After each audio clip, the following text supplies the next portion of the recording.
or free up a chair, that would be great. You can always get back online here and see it through webcasting. Just a thought. At this point, we're still fine with the numbers here, so we're going to plan to hold the meeting here. It's just so much better with the webcasting, and everybody has a chance to be able to see it. So, okay, thank you. Just a couple of things. I am going to ask for the committee's indulgence. I would like to move one item from new business up to after the OP review, and that would be a Minett situation with the JW Marriott. We'd like to capture as many people in that discussion as we can. So we're going to do that, and then we'll move it back afterwards, new business back afterwards. So with that said, here we call this meeting to order at 9:02. There is no supplementary agenda. Great. Any disclosure of pecuniary interests by anybody? No? Okay, great. All right, so then I believe we are moving to our first public meeting, which is the official plan review. This is part of the process in terms of the public meeting for this year. David, Mr. Pink, our Director of Planning, is going to take you through an overview of it.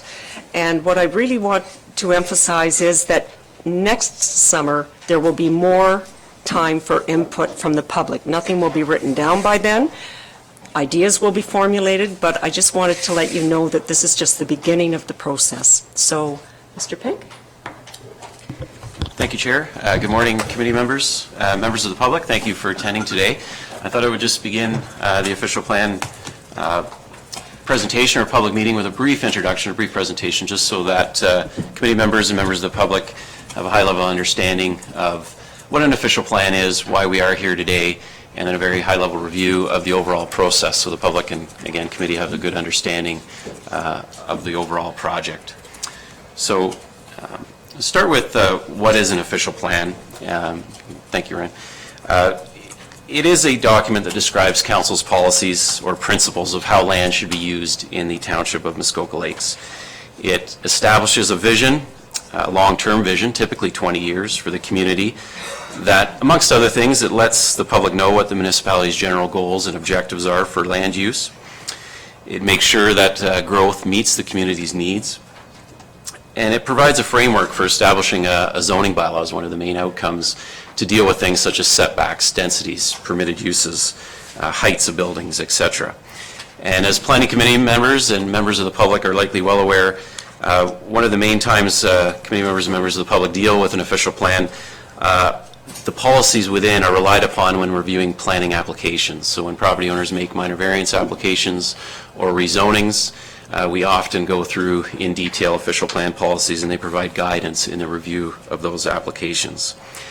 But lastly, and I think quite importantly, as much as the official plan review process is a very legislated process laid out in the Planning Act, there's statutory meetings and notices, it really is a community exercise. It really must be prepared with input from the community. This isn't staff's vision for the Township of Muskoka Lakes. It's not the consultant's vision for the Township of Muskoka Lakes. It is the community's vision. And to be really a truly effective review, we need to get input from the community. And that's really why we are here today. So switch to the next slide, Ryan. Thank you. So we are at the very beginning of a lengthy process. The official plan review will likely, it's scheduled to run until late 2020. It may very well go beyond that. And the last time the Township of Muskoka Lakes reviewed our official plan was in 2009. And a lot has happened since then. The province has updated the provincial policy statement. The district has now adopted a new official plan, and the province has just very recently approved that. And the Township of Muskoka Lakes has grown. Obviously, a lot has changed in 10 plus years. And in order to remain effective, official plans need to remain current. So why we're here is essentially to hear from the public, to get that community insight on the vision for the Township of Muskoka Lakes.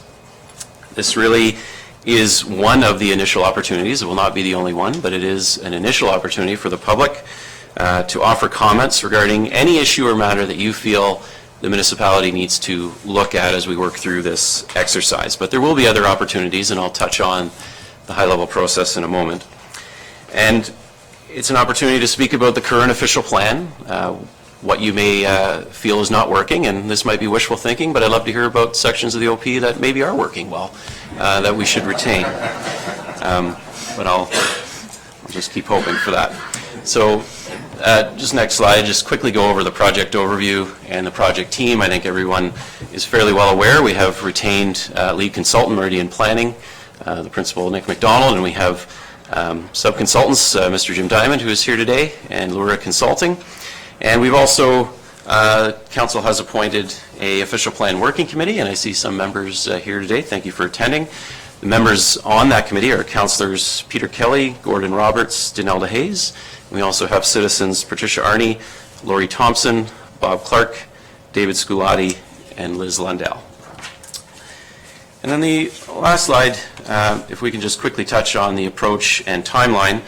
We are obviously at stage 1 currently, with a lot of community input and community visioning, and it's really stretching over this summer of 2019. You can see at the bottom of the slide, we did have a community visioning session, was well attended in Milford Bay in the middle of July. We have had an online survey, and I'm very happy to announce that we've had over 800 responses to that online survey, which is an excellent response rate for a municipality of our size. And of course, today's public meeting is a statutory public meeting under the Act. So after this summer session with a lot of this community input, and there will be a summary from that visioning session that will be released shortly too, things will go a little quieter over the fall and early winter as the consultants start working on background studies or reports on some of the major issues that we're hearing from the community and was included in our RFP, such matters as recreational carrying capacity, waterfront commercial development, etc. And things will pick up again in the spring on stage 3. You can see the items with the stars are the ones with more public consultation. Early next year, the consultants and the working committee and staff will come back to the community with those background studies with policy directions or options as to where the community and where council ultimately wishes to go on those major matters. And we will hold open houses, there will be more online surveys, there will be pop-up events in the community. So I encourage everyone to continuously check our website or be added to our courtesy email list, which is a simple email to myself or the planning email to be added to that. And then after we decide what direction we want to go with on those major policy issues, the consultants will then get to work on actually putting pen to paper and drafting official plan policies over the spring and summer of next year. And finally, there will be an official plan where we can get more public consultation and input, as you can see on stage 5, with more public meetings on that document. And in an ideal world, we'll be sitting here in fall 2020 with a document with political and community support. And so I will leave it at that. I'm interested and excited to hear from the community on your vision. Those are all of my comments at this time, but happy to answer any questions from community members if you have any. Thank you, Mr. Pink. So at this point, we will have public input, which will be great, and we are asking that you please limit yourself to 5 minutes. And if somebody has covered a topic, if you could maybe just breeze over that quickly so that we can give everybody time to speak, that would be great. The other thing is, if you have a prepared presentation for us, we would really like to have a copy of that. Either hand it to us afterwards or you can email it back in. It will form part of the minutes and it would be terrific from that standpoint. So we're going to do, sorry? Sorry to interrupt. I was remiss, just 2 comments. We did receive 2 written submissions already with respect to the today's meeting, and I believe they were all forwarded to council. One from Ann McCauley and another from Rob Busmworth. Sorry. Nope, that's fine. So we'll have the public input, and then we're going to have allow each of our councillors to have their input around the table, and allow questions from the councillors at that point. So, who would like to speak? Could I just make a request that we've got about a dozen people here standing now. Is it possible to bring in some more chairs?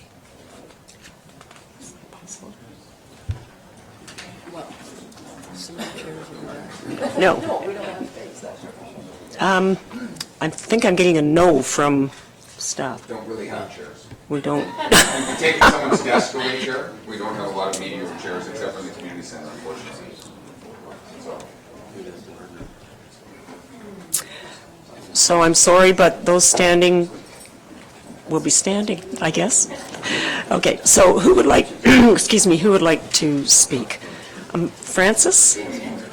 Now, would you please give it, no, please come up. You need to give your full name and address before you start to address us. All right.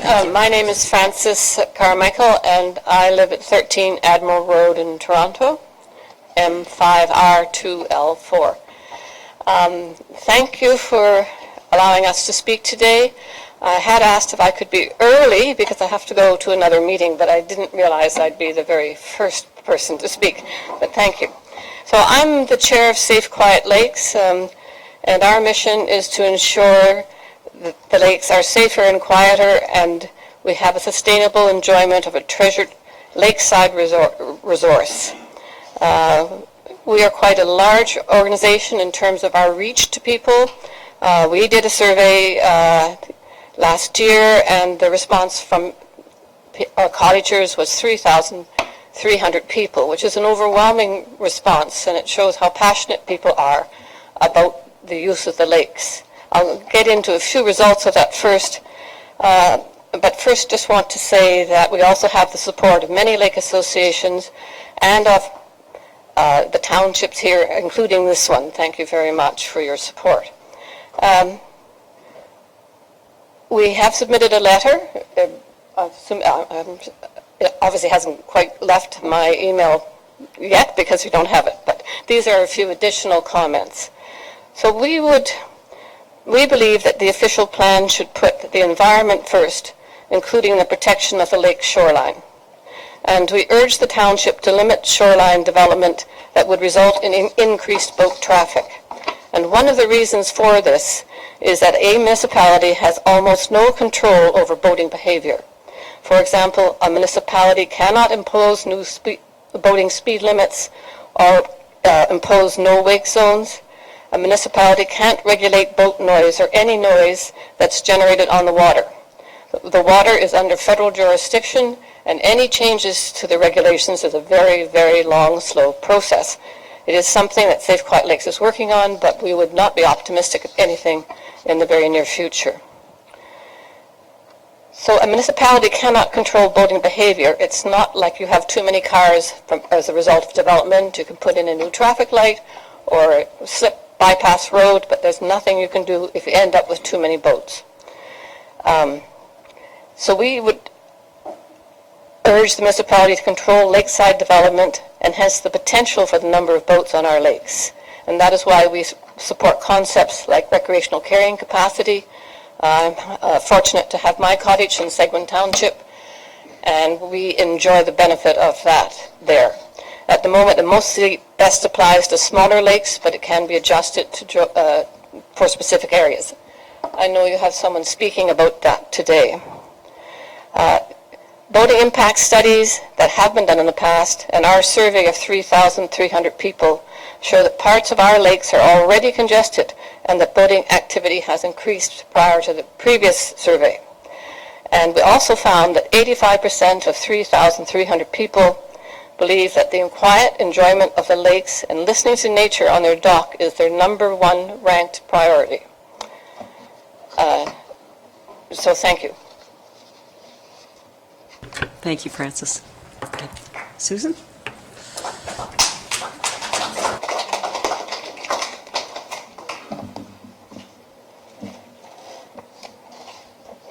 Good morning. My name is Susan Eplett. Do you need my address? 50 Weybourne Crescent in Toronto, Ontario, M4N2R5. I'm a director of Friends of Muskoka, and I'm here on behalf of Friends to give you our thoughts on policies that we and our supporters believe should be included in our next official plan. We and our over 4,000 supporters understand the different stakeholder challenges the township faces, but we also believe that without a community that protects and enhances the natural environment that is the hallmark of Muskoka's unique character, we lose the best driver of our economy. Science is telling us that the quality of our lake water is going to get worse as our climate changes. Algal blooms will become more frequent, our forests will become more vulnerable to disease and pests. The best way to protect against this is to ensure we use our land responsibly and build cautiously into very high environmental standards. This official plan is the opportunity for our community of permanent and seasonal residents to become a leading-edge protector of the natural environment. We should be a role model for the rest of Ontario and the world beyond as to how to protect a watershed in a changing and uncertain world. Now is the time for a bold, new official plan that places the environment firmly in the forefront. Many of us have provided our thoughts on the vision for our new official plan at the July visioning session and in the online survey. So today I'd like to mention some particular policies we believe should be included in the OP to address the challenges we face. First, establish an environment-first philosophy in the township. This will ensure that the environment is given priority when decisions are made, including zoning, bylaw, and development approvals. By environment, we mean the natural rocks, trees, rivers, and lakes, as well as the natural character, treed shorelines, low-density built form, relative peace and quiet on the lakes, and dark night skies. An environment-first philosophy is the key to preserving the environment that is the foundation for our economy and the reason people want to be here. Adopt a precautionary approach to development. Science has told us that climate change will negatively affect our lakes. Scientists now recommend a cautious approach to shoreline development, which will put even more stress on our lakes, especially since we cannot unbuild what has already been built. Next, provide a hard cap on waterfront development that is determined based on a recreational carrying capacity calculation. For our smaller lakes, follow the RCC model that has been upheld and proven to be successful in Seguin. For our 3 large lakes, divide them into separate RCC zones, where bays and lengthy narrow areas are each a separate RCC zone. For open areas of water, include only a certain area off the waterfront for the RCC calculation, for example, the first 300 feet of the water. Next, prohibit condominium ownership of resort commercial units for properties that are not on municipal water and sewage service.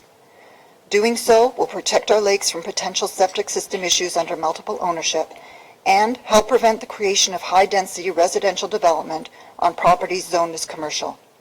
Not doing so will invariably put all other commercially zoned properties at risk of becoming residential subdivisions. Next, provide clear definitions and criteria for residential use versus commercial use. Require commercial resorts to provide on-site staff housing. Use mandatory words for environmental protections, such as shall and will, that help with enforcement. Impose meaningful penalties on property owners who fail to comply with an order of the Ministry of the Environment. Where an order is issued to a resort for a faulty private septic system, deny applications for the resort to develop additional units, so resorts have a meaningful incentive to maintain an adequate septic system. Encourage businesses to locate in our urban areas off the waterfront, so our permanent residents are able to have year-round employment.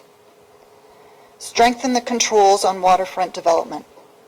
After almost 2 years and thousands of hours of intense study, expending considerable resources to get input from multiple expert advisors, and careful review of other municipalities' policies, we have derived 12 specific development policies to help us achieve the objectives we believe the majority of our community clearly desires. These are in our written submission, and we urge you to consider them. In conclusion, at the July visioning session for this OP, the consultants asked an intriguing question. They asked, if you were to pick up a newspaper in 2040, what would the headline say about what this new OP accomplished? Friends of Muskoka believes the headline would read, Muskoka Lakes is a role model for other lakefront communities. Townships of Muskoka Lakes 2020 OP ensured the preservation of Muskoka and its unique natural beauty, clean waters, and character, staving off overdevelopment of its waterfront while still drawing job-creating businesses to its vibrant urban areas. Friends of Muskoka looks forward to helping in any way we can to make this headline a reality. Thank you.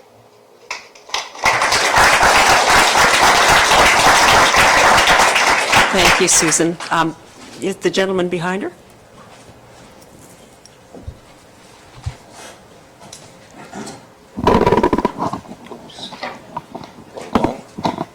Good morning. My name is Jeff Crocker. I'm the Vice President of the Skeleton Lake Cottagers Organization, and thank you for allowing us to address you this morning. I'm here with a couple of other directors from our board, and we represent the Skeleton Lake shoreline owners and people in our watershed.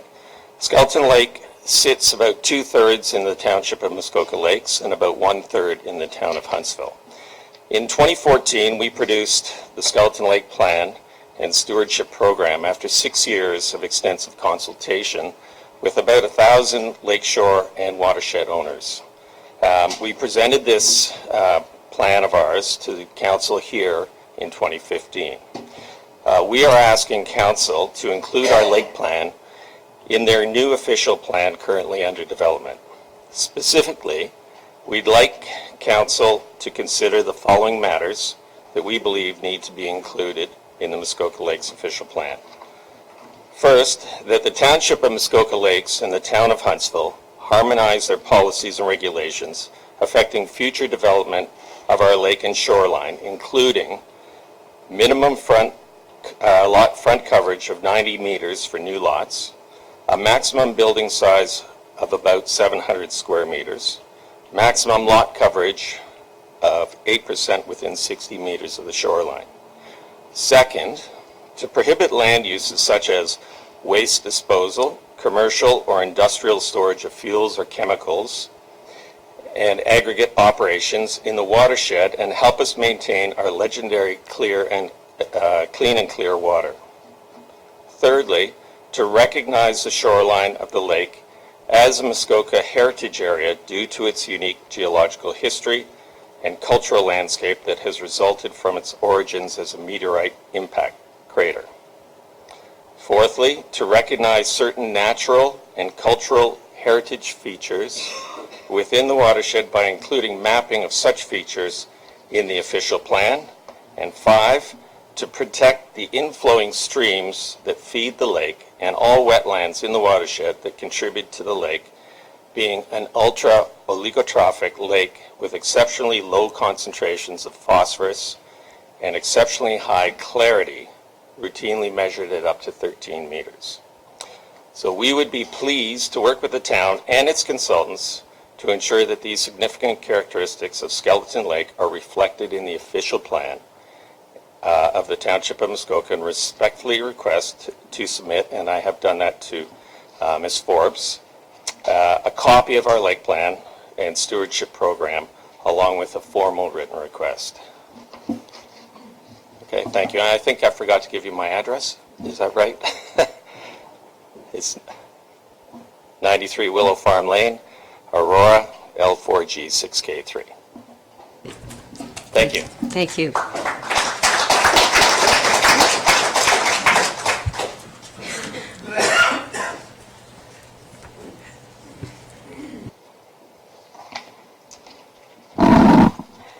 Good morning, Chair Bridgeman and Mayor Harding, members of council.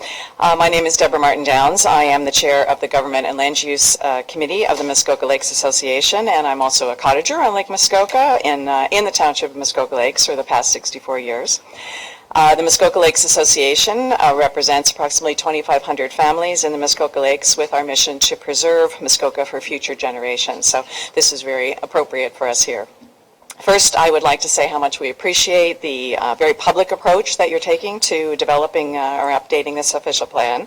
With all that's been going on in Muskoka of late, I think it's timely to re-examine the vision, and that will guide the official plan policies to implement that vision.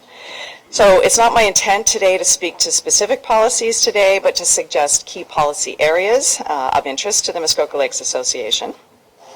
Recently, we did participate in the District of Muskoka official plan process. We did make a number of suggestions for their policies related to the development and environment, and those need to cascade through to the local official plan. So our comments today mirror those that we made to the district.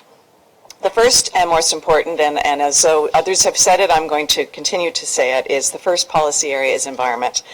The environment must be first. It must lead in consideration. It needs to dictate the right thing to do. The environmental directions must come first in the list of policies that apply, not to be buried within. The environment is the most important element of the economy in Muskoka. We cannot balance the environment with the economy and with social considerations, because for most of the time, and in my long experience in the environmental field, it never wins. Many of our comments on the district official plan surrounded policies for lake health, which now must be brought into the local plans. It is important that the policies for lake health be supported by compliance monitoring and enforcement at the local level. Further, the district policies do not have a hard stomp on development when potential water quality issues are discovered, like blue-green algal blooms, which are becoming, unfortunately, much more prevalent and are expected to be so in the future. Causation studies are an important tool to manage water quality issues and must be supported by development, and development delayed until they are completed and can inform the right steps for future development. Next, there can be no minimums here. We need policies that demand the best in how we design and build, that challenge the routine, exceed the building code, that are thoughtful, that are creative, and leading edge, that allow custom solutions to the unique situations in Muskoka, but adhere to perhaps a set of principles that allow TML to test and demonstrate that the solution preserves the environment and meets the needs of the community. So let's have policies that also encourage us or require us to build back better. This means that we may need to change the way we grandfather existing development, that we need to consider climate change and its effects on where and how we build. It means that every time a project is done, whether a municipal road improvement, an addition, or a new build, that the existing condition is improved. Let's do our best to reduce runoff, to restore buffers, to reduce energy demand, and plan for that extreme weather. We also need policies that will prevent stripped shorelines, blasted slopes, and condos or giant hotels on the shorelines. Policies must direct development to be the right scope and scale for the site and for the lakes. I think density needs to be hidden and associated with the towns and the settlement areas, not randomly distributed around the lakes. Our shorelines should be dominated by bedrock, outcrops, and trees, not development. We need policies that recognize that there is a limit to development. If we want to maintain the character of the lakes, and the MLA does, then there is a capacity to development. There is such a thing as a cottage that is too big, a lot that does not belong in a sensitive environment, a boathouse that does not block the view or intrude on the enjoyment of others, and the policies need to provide support for that. We also need policies that recognize that with development there is use. If we build a dock, there is a very good chance that it will be used for any number of purposes. It is not sufficient to just carefully cite it, but also consider the impacts of boating or other activities on the environment that the dock is situated in. Therefore, policies need to be in place to address operational considerations. For example, this may mean developing policies for addressing recreational carrying capacity. I come to Muskoka to see trees, wildlife, stars, for clean water that is swimmable, fishable, drinkable, for the quiet, and to experience our quaint towns. And our quaint towns also need policies to support their cores and their viability. There are thresholds beyond which we will not see loons or herons, where it will be harder to see the night sky or to paddle a canoe. And with every project, we need to leave a little portion that is wild and can be able to retain those values. So we may not know we've crossed a threshold until after we've reached it, at which point it's too late to go back, since we cannot undevelop what we've developed.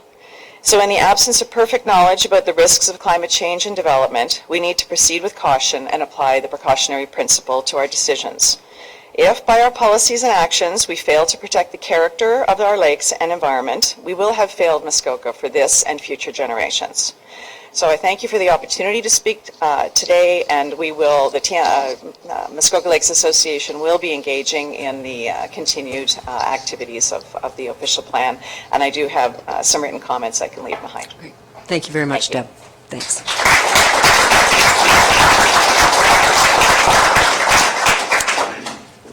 In the back? You can be next. Thank you. Sorry, first of all, my name's Jan Bornstein. I'm not prepared because I just thought this was going to be an open meeting, but I'm really glad that I did come today. Could we just get your address, please? Yeah, it's 5 Relmar Road, Toronto. But I'd say I'm probably half here in Muskoka as well, so I don't know if you want that address as well. I'm a cottager here for a number of years, more than 30 years, and while the official plans are all well thought out, and I think they're great, and we've got a new set of councillors and a strong mayor that will represent the environment, I believe, and I do agree with all the different things that have been said by the various groups. I think the biggest thing that we have all these plans, we need enforcement. We have official plans, everybody knows not to be on the water, not to be blasting, not to be taking down trees, but there's no enforcement if people go ahead and do it anyway. And, you know, as a cottager seeing the devastation to the lands around me, personally, I just can't believe that we've got the number of tennis courts that we have abutting the shoreline, that we have this blasting that goes around daily around our particular area of the lake. There's got to be some policing, and I know that you're sort of handcuffed with the current government that has closed down environmental offices and policing people, but if it's not going to be, you know, the councillors that put something strong in the plan, perhaps if somebody violates, don't give them a $10,000 fine when they're building a $20 million cottage. Give them a percentage of the build. Fine them a percentage. That may make people wake up, because these days people aren't asking for permission, they're begging for forgiveness, and they're paying the fine that is a slap on the wrist. So as a cottager, I'm begging that all of you, make the public more aware of what you're trying to do, but most important, put some teeth into the official plan so we don't have to keep writing the official plan. Everybody knows what the official plan is, and they're going to be hit hard if they violate the official plan. And that's all I have to say.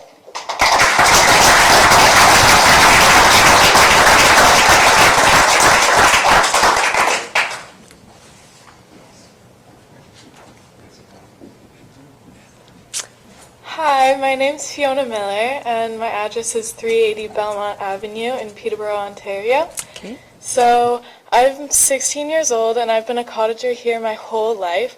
And some of the things I just love about Muskoka are the clean lakes. I mean, I can swim for hours and hours, and I don't feel anything. I've been to my friends' cottages that are covered in algae, and it just doesn't feel as great as Muskoka, and I just love that. I come here every summer, and that's where my entire family meets, so it's just a great place to be, and we're really lucky to have, we don't really have any cottages in front of us, so we have beautiful views and it's really silent. I've always fallen asleep to the sound of loons, and in the past couple of years I really haven't been hearing that, and I've more been hearing kind of loud music and more boats and everything. So I'm really interested in the environment and sustainability. And that's really what I want to kind of study when I go into university. And it really concerns me to see kind of all this shoreline development, a lot of things happening to the shoreline. Bigger, faster, noisier boats, and just big, massive cottages everywhere. So I really think that it's important to put policies in place that ensure sustainability and protection to the environment and sustainable development, because for my future and for my kids' future and just my entire community's future, I really think it's important that we have a beautiful Muskoka just like we do today. So, thank you. Thank you.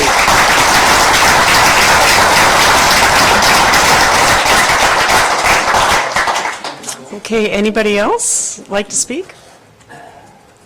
Laura?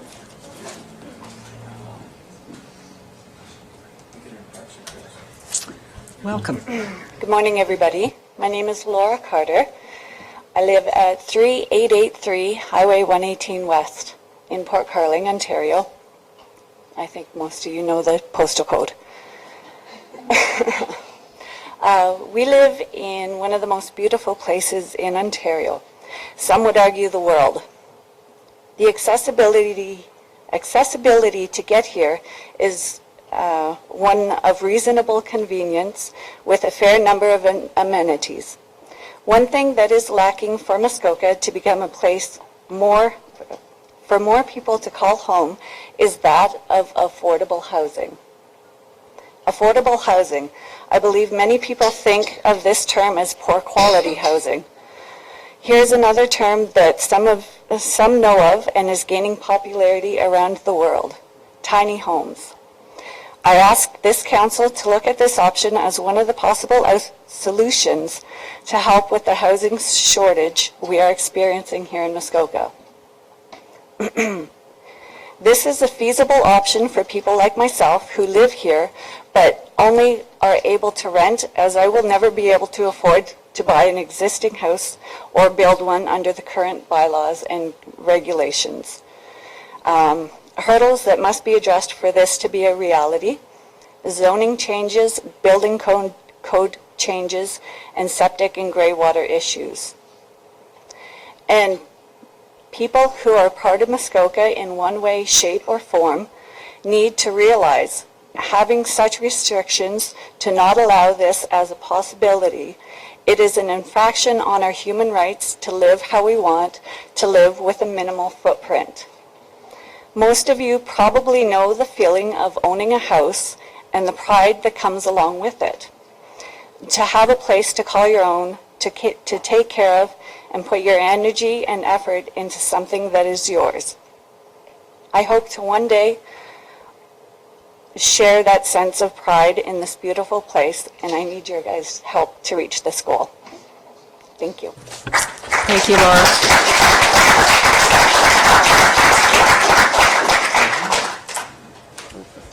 Don? Good morning. Don Lang, address 133 Hazelton Avenue, Toronto, postal code M5R0A6. As I mentioned, my name is Don Lang. I'm involved with Friends of Muskoka. I've spent all my summers in Muskoka, the first 15 years as a guest at a resort. And we've talked a lot about environment, so I won't get into this, the details and the philosophy, but I did want to mention a couple of specific controls the waterfront development should have in the new official plan in order to help protect our environment and preserve the view from the canoe, which is important to the nature of our character. First, increase the buffer of the native vegetation along the shoreline and make them mandatory to protect our lakes from the stormwater runoff. Require adequate shoreline vegetation as a condition of obtaining a building permit. Prohibit fertilizers being used 66 feet from the shoreline. Protect our lakes from fertilizer runoff, which, as you know, is a contributor to algae blooms. Include all services that prevent stormwater retention in lot coverage calculation, not just the building, but include the sloped lawns, tennis courts, hard surface paths, and decks, along with the buildings. Try to seek provincial approval in putting a sunset clause on grandfather structures preventing rebuilding in locations contrary to the current bylaws. Prohibit enlargements to grandfathered structures in locations where current zoning rules prohibit structures. Increase the minimum footage on new waterfront lots, not old ones, but new waterfront lots that are created by subdividing existing lots. For example, moving to 300-foot lots of 1 acre on the mainland, which is consistent with 300-foot requirement for a 2-story boathouse, and 500 feet and 3 acres on island properties. As you know, island properties are going to require property on the mainland for parking. So again, for further development along the shoreline. Repeals old zoning bylaw amendments where the permitted development has not yet occurred. For example, 5 years old, there's more permissive than the current development standards. Require regular septic system inspections and maintenance and a penalty for non-conformance.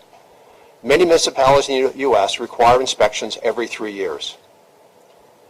Require annual reporting to the MOECP on private communal septic systems because economic factors often discourage appropriate maintenance and lead to environmental and public safety concerns.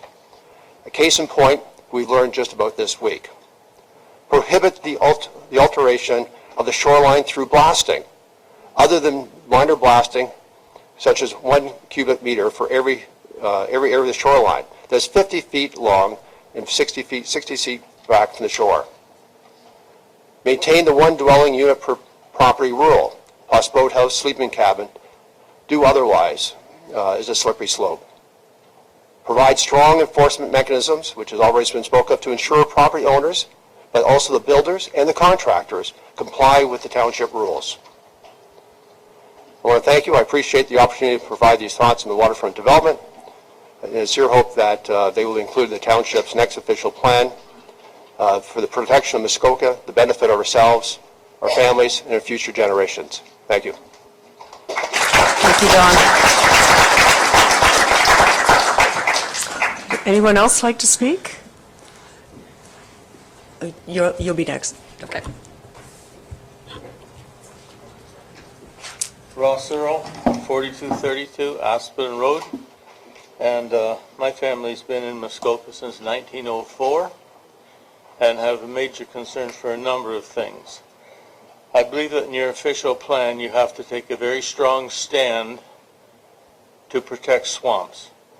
The swamps are what nature uses to clean our water, and right now swamps are usually taxed as residential, so people fill them in and put buildings on them. I think we have to do a strong step towards making swamp protection one of the bases for keeping water clean in Muskoka. I can't think of too many other ways of keeping it clean.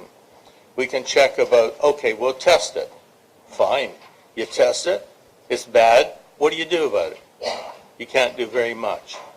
And the more swamps you fill in, the more your flooding becomes a problem in the spring. Okay, there's no place for the water to go or sit. Take a look at Texas. They filled in all their swamps. Now when it rains, they have massive floods. They still fill in their swamps. Okay, I don't think I can drive any place in Muskoka without seeing swamps filled in and buildings put on them. And as it's been said several times, once we fill them in to a certain point, it's too late to back off and make changes. Now another thing, I think we have a good council established after the last election. I think they are concerned about the air, the water, and the environment. I think they need to be given enough time to take a strong look at any development that is going to happen and not have things rushed through and put pressure on them.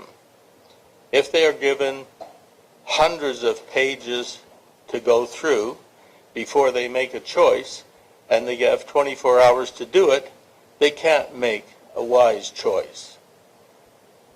Some of you will recognize me because I've been fighting the Lipa pit that they wish to try and, well, they are still appealing it, to put on the north shore of Skeleton Lake.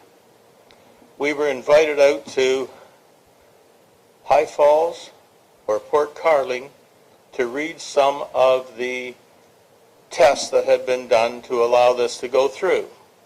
When I came out to Port Carling, I think I was met with 2 books that would probably total 1,500 pages. Print in some of it so small you couldn't even read it with magnifying glass. I mean, it just gave little black blobs. And at the time, we were one council meeting from approving that pit and quarry. There are so many holes in there, and in talking to planners, I find the planners are accepting stuff that they really shouldn't be accepting. I spoke to the Huntsville planner and I said, you know, one of the things that really got me in trying to stop this Lipa pit was that they were proposing to start at 5 in the morning and run until 8 at night. So, Mr. Ross, I hate to interrupt you, Yeah. but we're looking at input for the new official plan. I'm not trying to negate what you're saying, but I'm just trying to figure out what you want put into the official plan. I want enough time put into the official plan so that the councils can really examine what is on the table before they get themselves into a situation where they have fines for people that have done things that they shouldn't have done. So I believe, and Mr. Pink can help me out here, the official plan is a document that is more generalized. Yes. I think your comment comes down to council deferring things when it's brought to them. And again, I don't want to discount what you're saying, but I'm not sure that it dovetails into our official plan. Okay, I'm just wondering whether any of these comments will help plug some of the holes, because I know every time you Okay. look back, Right. it's because there's a hole in the official plan. Okay? Point taken. And I think there has to be a better cooperation or joining of the district plan as well as the local Okay. plan. Okay. I was around when they did a new district plan. Right. And I don't see why the district plan is not Muskoka Lakes plan put on the map, and that's what the district used. Because a lot of the times, one opposes the other, and that creates a problem. I believe we're dovetailing that with this. I believe Mayor Harding would like to comment on what you're talking about. Yeah, great, thank you. And thank you, Ross. Just for the public who are here as well, we've already made some changes around this table and structurally at Muskoka Lakes to answer many of your concerns. In the past, we would have some of the public meetings come directly to council and potentially be voted on that day. And that is what your issue is, and we agree with that. Many of our planning decisions now come to a planning committee. They're debated. The public meeting is at that planning committee, and then potentially 30 days later, it would be ratified by council. But we have that pause, if you will, to understand more public input to make sure that we get all of our decisions right. So we're already listening to those questions and those issues. Thank you. Okay, thank you. Okay. Sir?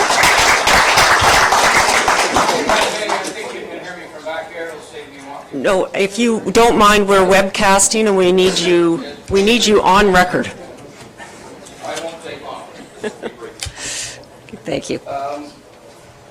My name is Wayne Judges, Mills Landing, Milford Bay, mailing address Box 347, Gravenhurst, P1P1T7. Everyone here knows how important it is what you guys are embarking on and how well it's what to be done. There's nothing I can add that hasn't been said. I want you to realize as you go through this, you're going to deal all the time, as you do now, with developers, and you're going to deal with speculators. That's one of the things that's going wrong with Muskoka, in my humble opinion. You need to make sure that you realize that these people don't give a rat's ass what they leave behind when they're finished with their projects. And the proof has been in the pudding. There's been many projects. I've been up here for 47 years. There's been many projects that have just been a disaster, an absolute disaster. That's what you really need to think about, is when you're dealing with people that build, people I work for and a lot of the builders up here, you're dealing with people who care about Muskoka. You're dealing with developers and speculators. You're dealing with people, as I said, they don't give a rat's ass what they leave behind. Could we maybe just just don't not care. quite that language? Well, Thank you. That's my point taken. They don't care. They don't care. Okay? That's all I got to say. I just want you to keep that in mind when you're deliberating and making your decisions. Thank you.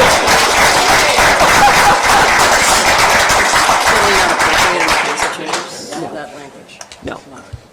So obviously a very colorful gentleman, but that language we really can't have in the council chambers. Anyone else like to speak? Mr. Richards.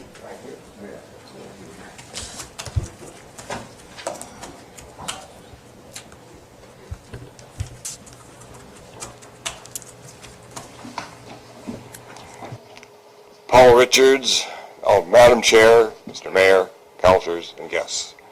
Paul Richards, 2060 Peninsula Road on Lake Rosso.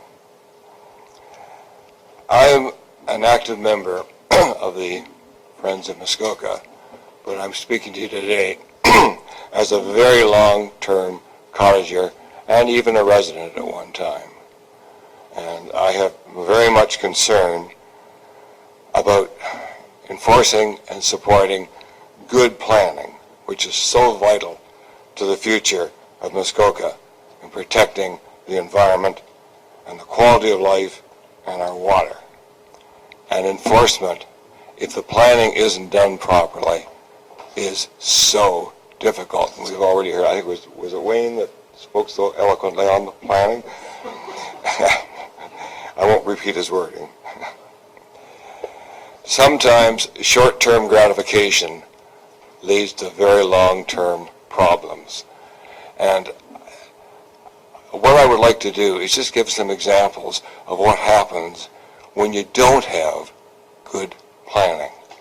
Because that has happened in the past, and we are suffering right now because of it. And I think this will demonstrate just why we have to pay. We've got such good planners now, and why we have to pay attention to them and support them in the work that we're doing. Let's think of a couple of examples. About 15 years ago, site plan approval was given for the Marriott Hotel. And in many ways, a great hotel, and it's contributed to the community. But somehow, the planners, the township, and the district forgot all about parking and residency for the staff. And what happened is we've got this massive problem with housing for the staff, for accommodation. We've got a problem in Bala with buses in the Bala Bay Lodge. We've got buses shuttling all the way from Barrie, Huntsville to accommodate staff for the Marriott Hotel. And this could have been done so easily. The owner at that time had, I don't know how many, something like 2,000 control of something like 2,000 acres, and it could have been done so easily. And it wasn't. It was totally overlooked. And now we're suffering. That was 15 years ago. On July 1st, this year, our mayor hosted a very successful family day event at Cleveland's house and raised over $60,000 for the flood victims and Andy's house. And just a wonderful day and a wonderful event. A young woman spoke... Paul, excuse me, Paul, but I'm just trying to bring us back to the official plan. Yep. I'm not sure what the Canada Day event is. The dangers of not looking ahead and planning. Well, I gather from your first bit, we're talking about staff housing being part of looking at the new official plan. Okay, we've got that one. You've got about 2 minutes left. Okay, I'll read very quickly. On that very, very same day, and let me read, and if you haven't got it, from the Ministry of Environment report, the spills on July 1st occurred... Paul? Yes? I'm going to stop you again. We are looking at that under new business. Can you give me an overview of what you want to see in the official plan rather than specifics? I think anyone who doesn't have the new report from the Ministry of the Environment dated August 2nd... That's not where we're going right now. So, as a result of poor planning 15 years ago, the septic system at the Marriott is totally inadequate, and there have been spills into Lake Rosso. Paul, can you just give me something about the official plan and where we go with that? So it will be terribly important in any planning for resorts that we have adequate planning for sewage treatment, which will spoil the water. And this young woman spoke eloquently how her love of Muskoka is related to clean water. And we do have a problem right now with at least 3 resorts Okay, that I'm Paul, aware of. I think we've got the point. Thank you.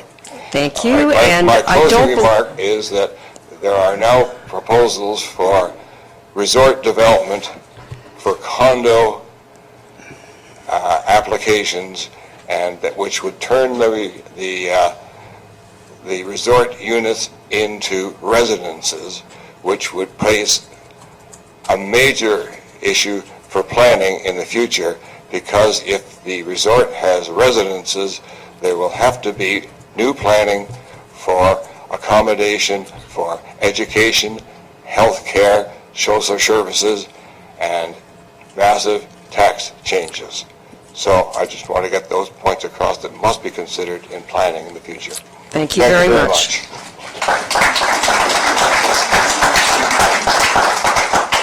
Rob?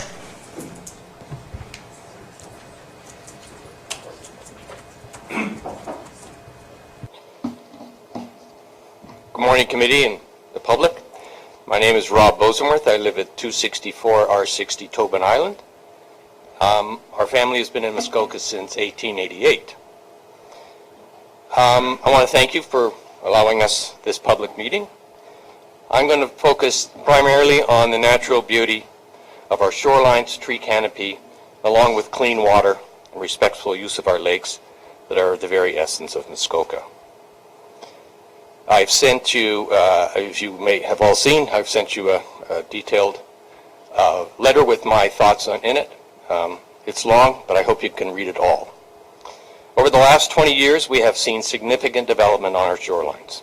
This includes very large residences, huge docks, two-story boathouses, living spaces in boathouses, excessive removal of trees, lighting that covers every building, tree, and pathway, and lawns covering significant portions of the lot, and sometimes without a natural protection zone at the water's edge. Some of our shorelines are so intensely developed that they are starting to look like rural subdivisions. Lower Lake Joseph along the stretch from Port Sandfield towards Foots Bay is an example. Many years ago, the Royal Muskoka was developed with lots of about 100 feet. There's an area in Lake Rosso that I found the other day where the whole shoreline has 80-foot lots in it. And so far, most of the houses on that shoreline are small, but one day they will be asked to be bigger. But we still have significant portions of our shorelines that remain natural in beauty, and our job, your job, is to make sure that we protect those. As many have already said, that is a driver of what is Muskoka. Our current plan speaks to protection of the shoreline, but with weak language. Let me give you some examples. Section 4, objectives of the waterfront policies are as follows. To ensure that built form does not become concentrated or dominate the waterfront to the detriment of the natural form. To control development of the waterfront such that it does not dominate the natural shoreline. Section 5, general development policies, which state natural form should dominate the character of the waterfront. It goes on to say shoreline shall be encouraged to be maintained as a predominantly natural state with tree cover and ground vegetation required as development occurs. The preservation and protection of the appearance of the shoreline in a natural vegetated state shall be encouraged. The thoughts are there, but the words are not strong enough. Now, I'm going to keep it short. I got 5 recommendations. There are others in the letter I've sent to you.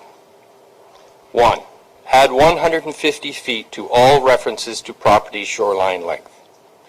So today we have a minimum shoreline in Muskoka and Rosso of 200 feet. Make that 350. When they're sloped, there's various categories that have higher numbers. Add 150 to every length. Return to one boathouse in Category 1 lakes. That was introduced, I believe, in the early 2000s, and we have seen a proliferation of gigantic, dominating boathouses, 2-story boathouses with cupolas that just defy the natural beauty of our shoreline. Reduce dock size and stop living quarters at dock level. That is proliferating quite extensively and should be stopped. One of the things I notice around the lakes is we have two trends going on. One is white boathouses, and one is dark boathouses. And if you drive around the lake at any time of the day or night, the white buildings, and I include houses, any of them with white, whether it's railings or doorways on the boathouse doorways, when they are white, they amplify the presence of that building tremendously. There is a trend to all black, very dark boathouses. They often are very modern, and I think they are marvelous. They disappear. If you're out on the lake by half a kilometer and you look, oh, I didn't know there was one there. It's amazing the difference.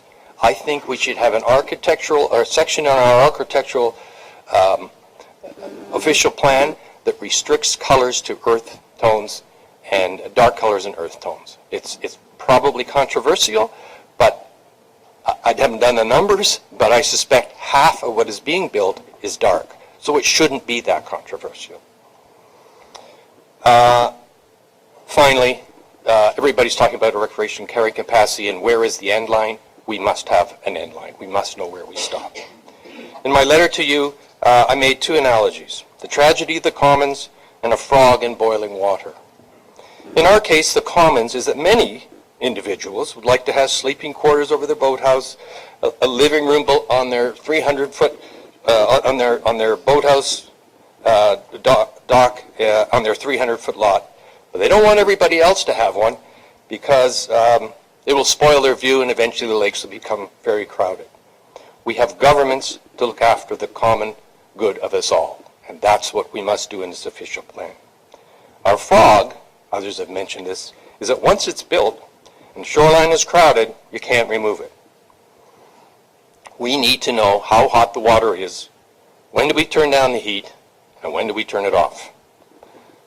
If we get it wrong, we will have killed the frog. Your job is to get this right. I think as a council and as a committee, you should be bold, show strong political leadership, and protect what we have and make it better. Thank you very much. I have comments. Thank you, Rob.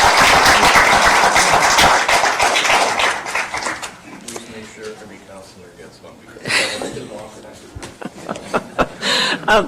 Would anybody else like to speak? Yes, sir.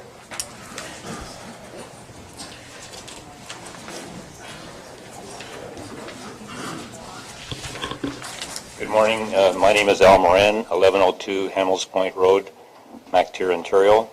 Thank you for giving me the opportunity to speak. I'll be far less than 5 minutes, and good morning to my followers. At the risk of appearing negative, I hesitate to be here. I hear some great input this morning. I admire the interest in this subject, but I do want to repeat what was said by one of my previous speakers here. Enforcement is my concern. I understand the provincial policy statement is being updated, or has been updated, and the district has been updated, and we're in the process, but it'll be a couple more years before it happens. But in the meantime, a lot of things will happen over those 2 years, and I really believe that our current policies are far more substantial than what are being applied. I think there has to be a larger commitment from the community here and from the staff and the process to enforce what we already have. I think as part of the process, I would recommend that the committee take an opportunity to, perhaps with assistance from the fire chief, to take a fleet of his fire boats and go for a ride on the lakes and just see what is happening. I see a tremendous disconnect between the policies that are in place today and what will be in place and what in actual fact is happening on the lake. This was emphasized by an earlier speaker. So Yes. My only point is, yes, I look forward to the good work that's going to be done by your committee and with input from the public, but I think it's for none if we don't in fact put a policy in place to enforce it. I look to the planning committee, the building department.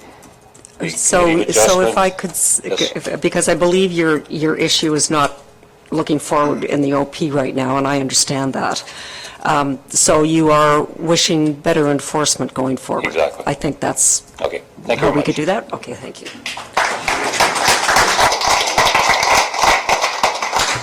Anyone else like to speak?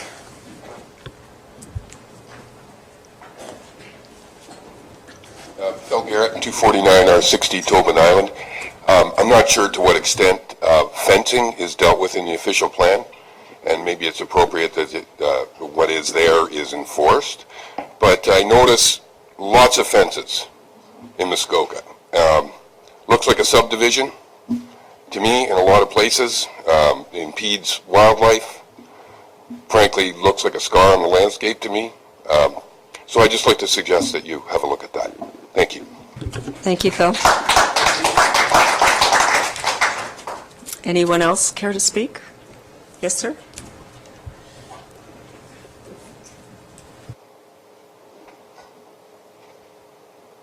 Good morning. My name is Jay Gould, 133 Hazelton, Toronto.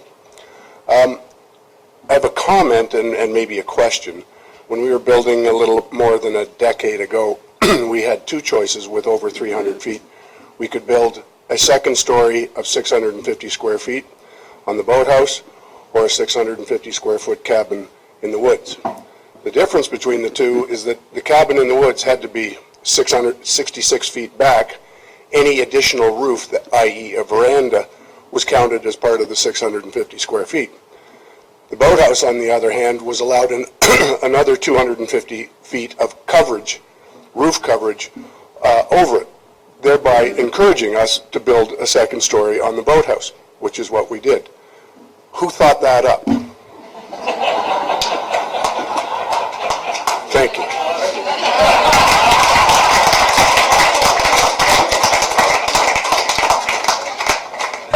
Thank you. Would anybody else have anybody like to speak? Yes, sir.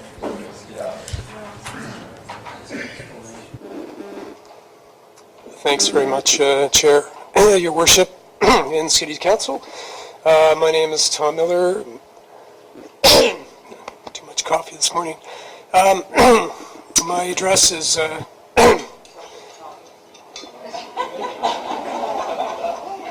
Don't worry, this is not nerves, this is laryngeal.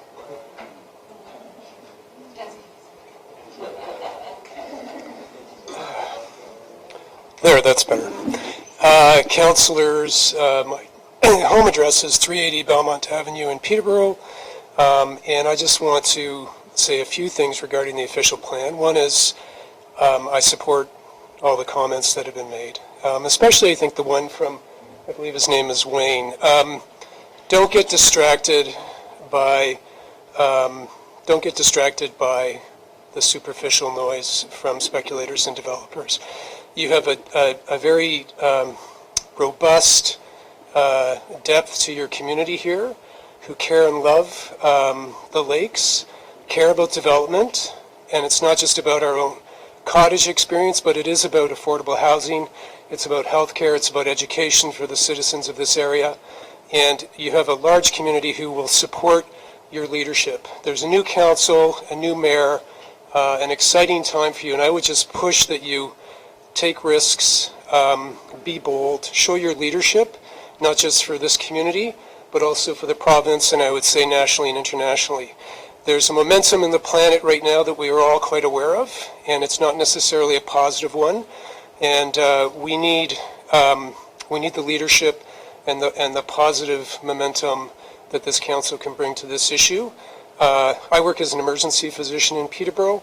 I do want to highlight the issue about density and use of the lakes and safety. I have a serious concern about boat safety on these lakes, and I don't see that getting any better. I know there's certain restriction in terms of what the council can do around that, but that's huge, and that is connected to development. If you have developments with multiple condominiums, with multiple boat slips, you're increasing the density of boats, and I hate to say it, but probably users who are not long-term users of boats or sea-doos. There's a degree of recklessness that I think can happen with that.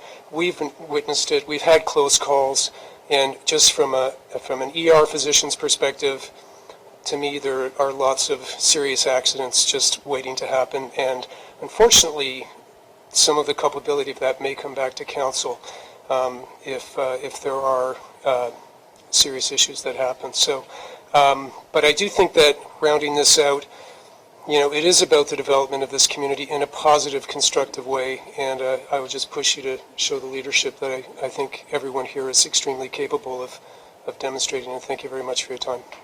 Thank you. Anybody else care to speak?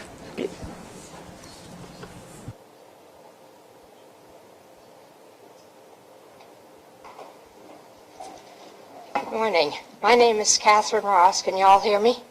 I live at 31 Carlton Road, Unionville, Ontario, and I live on Lake Rosso up here. Thank you. I have been very much impressed with all the speakers, but particularly the ones that have emphasized enforcement. I have a question. I remember in the mid-'80s working on an official plan. What was the first year that Muskoka Lakes had an official plan? Do you know how far back that goes? Good question, and I'm going to turn to our Director of Planning. And he might have an answer and he might not. Putting me on the spot here, it would be around the mid-'80s, I believe, the townships first. So that was the first one? I remember it well. I don't remember the ones in between as well, but I remember working on that one. And so what puzzles me is, with this official plan, and I know it has to be renewed, everything always has to be done, make work projects, I call them. But what I'm concerned about, now my other question is, I am assuming you will be receiving the hard copies of the survey that you did, the ones that were taken in, because I struggle with technology, I try, but that survey, every time I went to put that gradation in, with the numbers, it moved. Every time I wanted to change one, I lost all the others, it changed all my numbers. So in desperation, I went to the office and got the hard copy. Absolutely, it will be looked at. that's But those numbers, you had to do 1 to 9. You couldn't say everything was a number 1. Oh, I know that. Yeah. That's what I was trying to do. But the minute I wanted to change a 5 to a 4, they all changed and they put in different numbers, and I said, no, that's not right. And it really surprised me when I did it, because I got the hard copy originally so I could put it in pencil so that I could go to the survey on my computer and just write it in. But that didn't work either. So, but when I came down to, I would have thought, if I'd been asked to start with, that my biggest concern was the overdevelopment and resorts, etc., on too little property. But when I actually got to that question, it ended up being number 6, because there were so many things about the environment that, to me, had to be first. And that really shocked me, because I would have said number 1 if you'd just come to me and said, what's your biggest concern? That's how this all started, really, which is what is getting to my point. I know we have to look forward, but to look forward, you sometimes have to review the history. And I am concerned with the official plans that have been in place. How could we have gotten to this spot where we are? I can't understand. I drove through Bell a couple of weeks ago. I wanted to go and have lunch. Found the lunch place was closed. Couldn't find another place. I had no idea all the time that we were fighting that. And I was always on the side of no hydro plant in Bala. And I know people were criticized on the council for fighting it and spending too much money, etc. I was always on their side because it never should have happened. And how did it happen? Because I always thought... Okay, so I think we're getting a little off topic here. Okay, well, the point is that that's why I think the enforcement, anything that's made, you have to be able to measure it and enforce it. And over the years, whenever I've questioned something and I say, how did that happen, people always go like this. So, okay, I think we're way off topic now. That is okay. Anyway, I commend you for doing it, and I'm glad to see that most people here are concerned with maintaining Muskoka the way it's always been and preventing any further damage. Okay. Thank you very much. Thank you very much.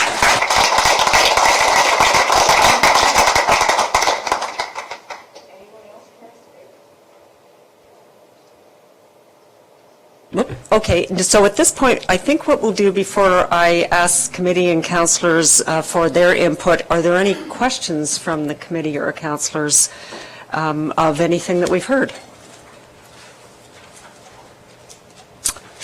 Councillor Jaglowitz? Thank you. It's not actually a question, but I was hoping that staff would provide all of us individually with copies of all the comments. Can that be done? Had their presentation in writing, and we'd be grateful if you could submit it, and then those will become formal part of the minutes. Those who do not, we will do our best to. People that presented were respectful and gave good thoughts, and I think we will consider them all. Thank you. Councillor Roberts? Thank you, through the chair. I was going to ask for the same thing, to get a hard copy of all submissions, and if asking the public who did submit, if they didn't have a hard copy, just to send an email to the official plan committee. And also, if I don't know whether this is possible, but the names of the people that spoke to be included. I believe that's in the minutes. That'll be in the minutes. Yes. That's perfect. Yes. Thank you. Yeah. Councillor Nishikawa? Thank you. I guess my question would be to David. I'm not sure, in the official plan, do we ever deal with, for instance, guidelines when we look for reports on our lakes? It was recently brought to my attention that, in fact, we don't have baselines too much or any longer because of, well, just of all the pollution and things like that that have occurred. And so I'm just wondering, how does that fit in the official plan of a request, for instance, if we expect reports to come forward on the lake health and things? Is that part of the official plan, or where do we tackle that issue? So, through the chair, as you likely know, the District of Muskoka models lake system health, and there's a number of agencies as well as the district that do annual monitoring and take readings of various measures of our lakes annually. And the current official plan, both at the district and I guess the district, was recently updated, the new model, but our current plan would require, and it does have detailed terms of reference and guidelines as to water quality impact assessments that must be completed, depending on whether it's a lot creation application or redevelopment or development of a vacant lot. And when those consultants or those reviews, they would look at the water quality data on the lake that's been collected over the years when those consultants prepare those water quality impact assessments.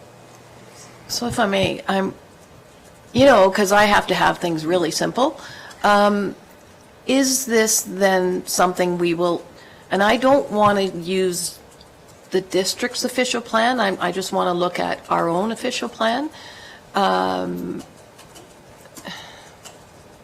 because I think our lakes, for instance, have additional qualities that, for instance, Lake of Bays may have, or the smaller lakes. So I got that we were going to rely on consultants, but should we not be guiding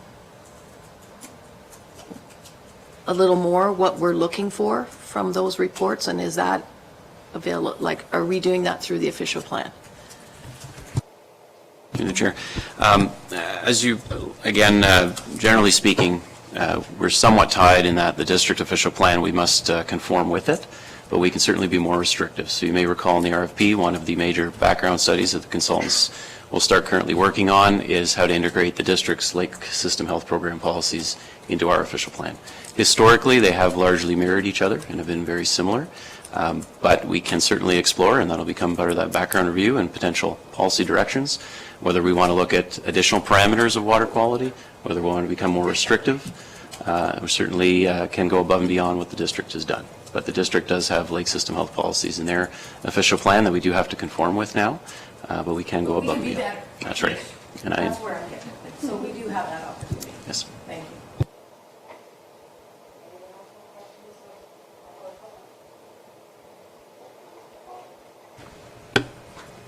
Yes, Councillor Edwards?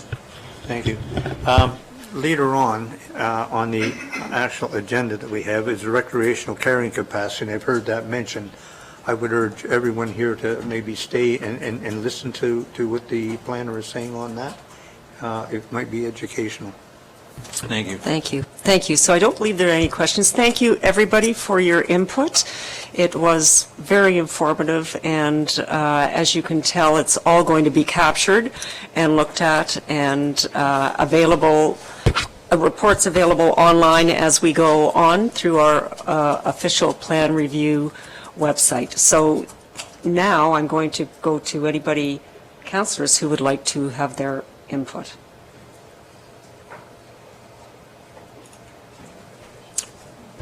Councillor Roberts. Okay, I echo what the public has said, to make the environment first, to maintain the majestic scenery that we have in Muskoka, to curtail some of these massive developments that are making Muskoka look like downtown Toronto or suburb Toronto. I think that the lakes that Councillor Nishikawa is talking about, I agree with Mr. Pink that OP 47 does talk about quality and measurements, but there's evidence that it goes to a point but doesn't go far enough. There are other, it only looks at a few selected areas, and there are experts within Muskoka that could come together and say, this is an inventory that we need on every lake. I can give an example that was presented to us last month on a lake that is under an official plan. It's called somewhat a virgin lake.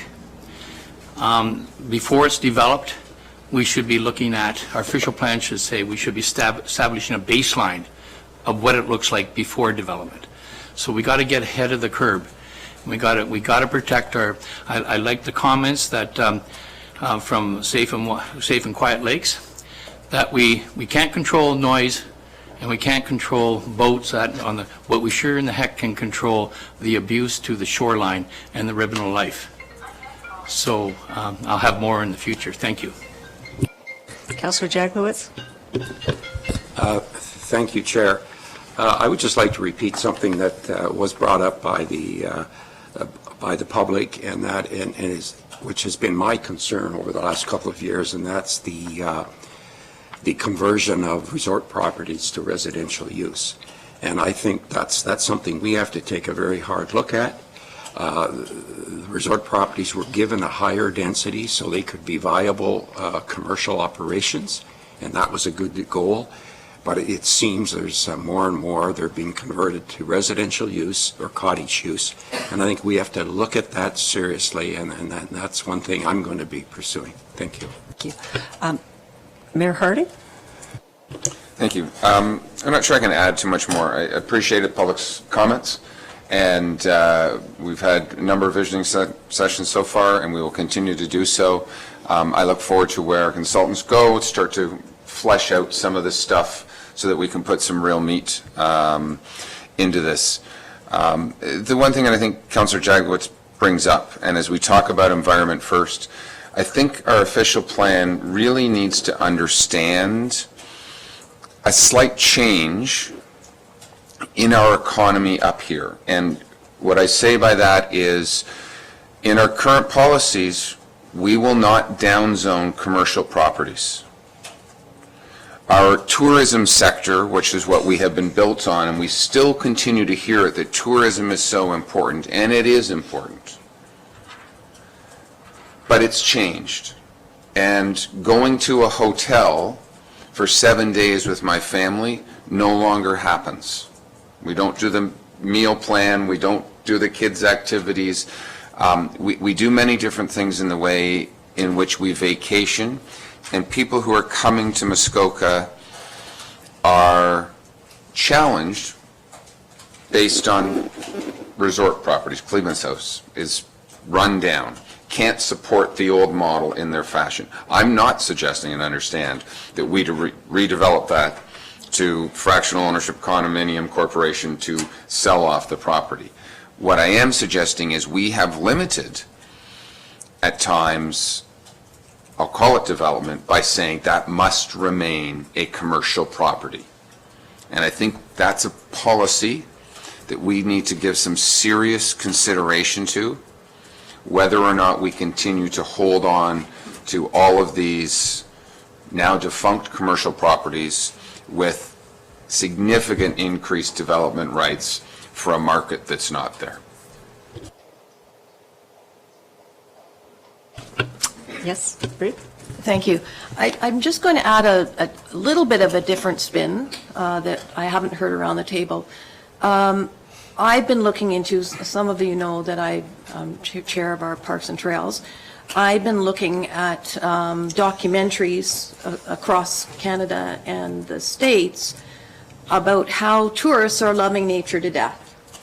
And it concerns me quite a bit that, in fact, we know that we're really blessed with having Hardy Lake Park, the Torrance Barrens, Huckleberry, a number of other places that are seeing swells of people coming. And I would suggest that I would be at fault at some of that because we promote it, through Muskoka Trails Association, everything else, we really promote our parks, and in fact, I looked at it from an economic development perspective as well. I now recognize that I need to myself take a step back and say, okay, when is enough? When do we stop or come up with ideas, plans, or whatever to sort of limit the number of visitors? And if any of you happen to be around Hardy Lake Park in the fall, and there's literally hundreds and hundreds of people in the park in one day, and you can see all the cars everywhere, the health of that little 3K trail or that 8K trail is really challenged, I believe. So I think I'd like to see, and I'm not sure how that all fits in the official plan. I don't think we've ever discussed any of those types of guidelines where do we start limiting the number of people that,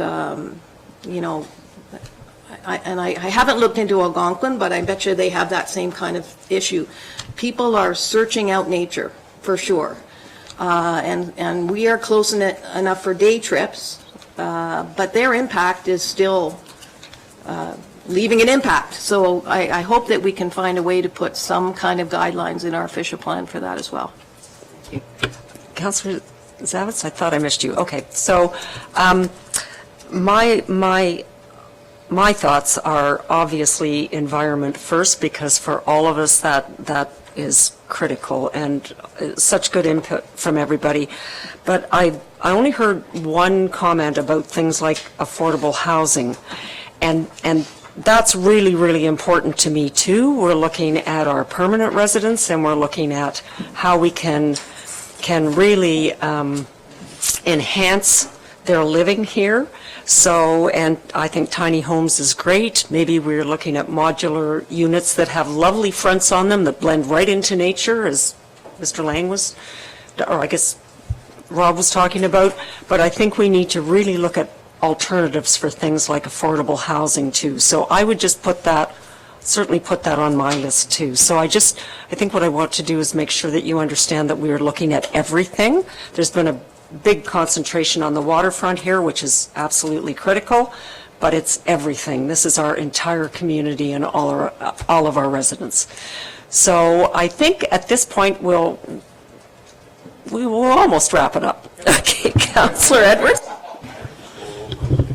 Thank you very much. I enjoyed all the input that we got. I have been concerned about staff housing, and I'd like to see it on resort properties. Maybe we could give them an exemption on lot coverage, which would help them, and for staff housing. I do believe there should be a sunset clause in grandfathering, as was mentioned. I believe swamp protection is good. We give people tax breaks for having a wood lot. Maybe we should be looking at something for that. And I kind of agree with some of the fencing issues that are. If you drive up Peninsula Road, you could be driving down some of the areas in Brampton with the fences. So, I don't know if that is a concern, but, and I'd like to thank everyone for coming. Thank you. Thank you very much. We're going to take a short 10-minute break, and then when we come back, we will have the one item from new business, and then I think with council's, or with the committee's indulgence, perhaps we can move right into Mr. Usher and his recreational carrying capacity, so that for most of you, we can sort of put it all together. You're not here all day. Okay, 10 minutes. Thank you.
Because this is a subcommittee, right? I'm not even on this committee. Right. But we will vote at the end of it on the whole thing. So whatever you saw today, send me emails. You and Sharon, send me emails. I will. Tell me what you guys want to say. Tell me what you want to say. Yeah. It's not over, but this is like a long-term thing. Good to see you, my dear. Good.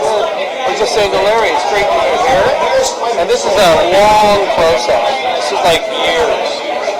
And it's good for 20 years, but it's not. I mean, a lot of the stuff you heard, a lot of people calling bullshit, we do have to make a lot of very strong changes in direction, and we will. So while I was silent today, bring your input, send me your emails, sure, because it all matters down the road, and then we have to finally vote on it. So before I'll put my hand up, it's got to be good for us. It doesn't take into account everything we want. What good is it, right? Exactly. How can you? Yeah, so it's good. It's good to know. For guys like this, 47 years, it's this shit. This was our start. We talk a lot, but we don't know a lot. Well, yeah, it's good. Yeah, and this is a heavy subject. This is a eyes opener, right? How long do you think it will take to I think 2 years. 2 days. Not so long. Before we'll bless it, it'll be 2 years. Yeah. So, as a matter of fact, after this meeting today, probably very little happens again until the spring. Until the spring. Yeah. So we have a consultant, of course, and he's getting $200,000 and some odd for doing it, and of course, the district plan, we have to mesh with that. The district is grandpa, we always call him grandpa, right? District and township. Yeah. So, we give them all our money, and then they spend it everywhere else except for in our township. But that's the way it's always going to be. But that was really neat what you heard today, because there's all walks. Yeah, very well thought of. The presentations, I thought. Yeah. Well, I wasn't sure why you guys were here, because there's another, much later on the agenda, there's an item on the agenda for, this is a planning meeting, right? Right. So the fourth item on the agenda is the planning for that cottage at the end of the lake. It's a big flat. It's the voter. It's here. Oh, is that right now today?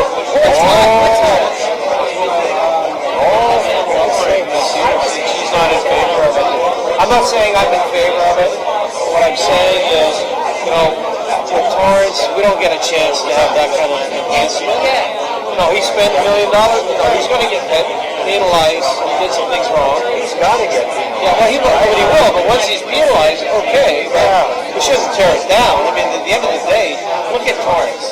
You and I, we're the ones who spend money in Torrance to make it look better with whatever we do. I look, it's right on the train tracks. Who else would have developed that property? Nobody. And so he's put a lot of money into it, and it ups our tax base and everything else. That's the way he went about it, right? Yeah, so there's two parts to it then, right? Because we don't kill people anymore for being stupid. We don't stone them. So he'll get to tear it down. So stupid. Right. So he'll get a fiscal penalty. He'll be charged. He will be. Oh no. He's going to get charged big time. And the challenge is this is a planning meeting, so you don't really contemplate the penalty. You really contemplate as if you were coming here and asking for permission.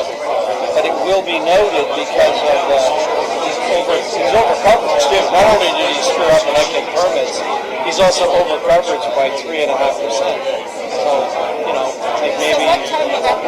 Yeah, so I can't imagine now until noon, and then all of a sudden they'll announce at 12 o'clock it's lunch. And so I sort of plan on being here most of the day, unfortunately. So it's a gap. Hey, buddy, you did a good job. Well, it's funny because some people are against it, yet he has letters of approval from people on the shoreline. Really, honestly, I would support it. I would support it.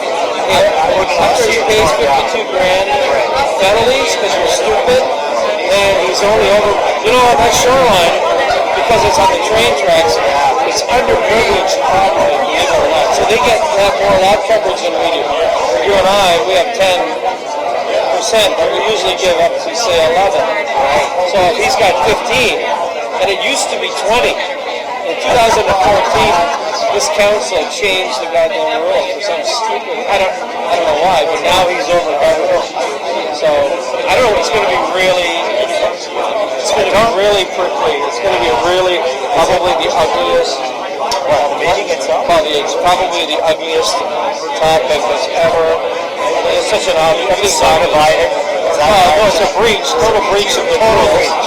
So, and they're here, and they're going to start, he's going to sort of beg for, not so much beg for forgiveness, but, talk about the trains. And it's true, the train is 60 feet from their back door. I'd like to stay and hear that, because I said to you on the way home on Tuesday, I wanted to come to the council meeting. I was going to be on. So, I didn't ask you guys, but I did seek some opinions from some people. Cartwrights, we were around the corner by the train. He called me. Yeah, what did you So he called me and said, "Glenn, what do you think?" And I told him what I just said, and he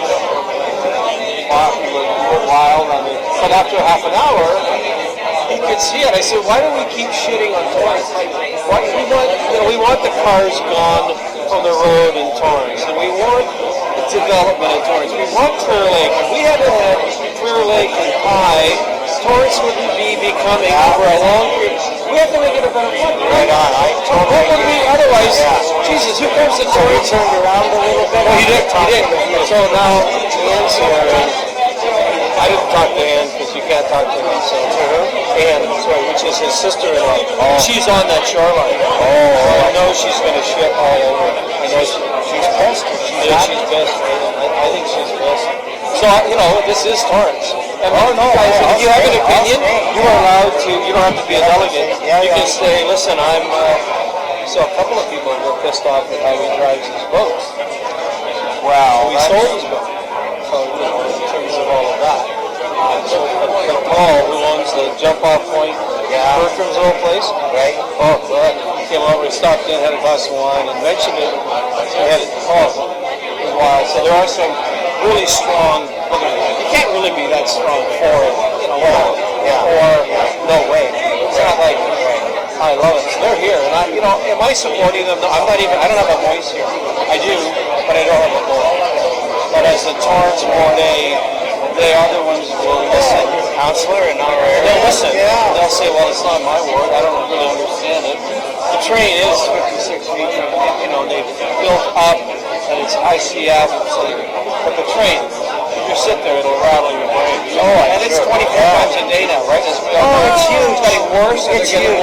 It's huge. Exactly. I don't know who else would have spent that kind of money to develop that property. So I think it's good for us overall. I think he's a stupid. Yeah. He told me a year ago he didn't have any permits, and I thought he was testing me. So I didn't say, what would I tell him? Exactly. Like everybody took his money. I mean, that is true.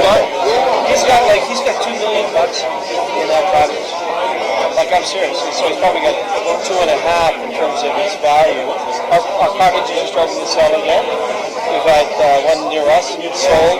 Some on 169 are selling. So as of August 1st, real estate's hot. It's good. We're enjoying it. So you and I aren't hurt by him building a $2.9 million.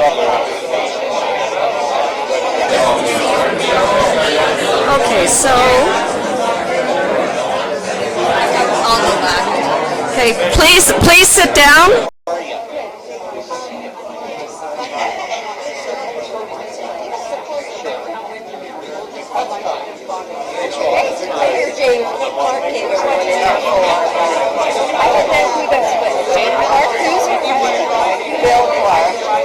Would everyone please sit down?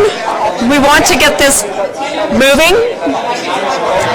Susan. I know it's hard for other people in the audience to hear, so and cell phones off. I would have thought the first ring might have clued you into that one, but anyway. Okay, so we are now just going to, on the agenda, we're moving new business for one item to now. And that item is, as I'm sure many of you know, a quite disturbing situation that has happened with the JW Marriott.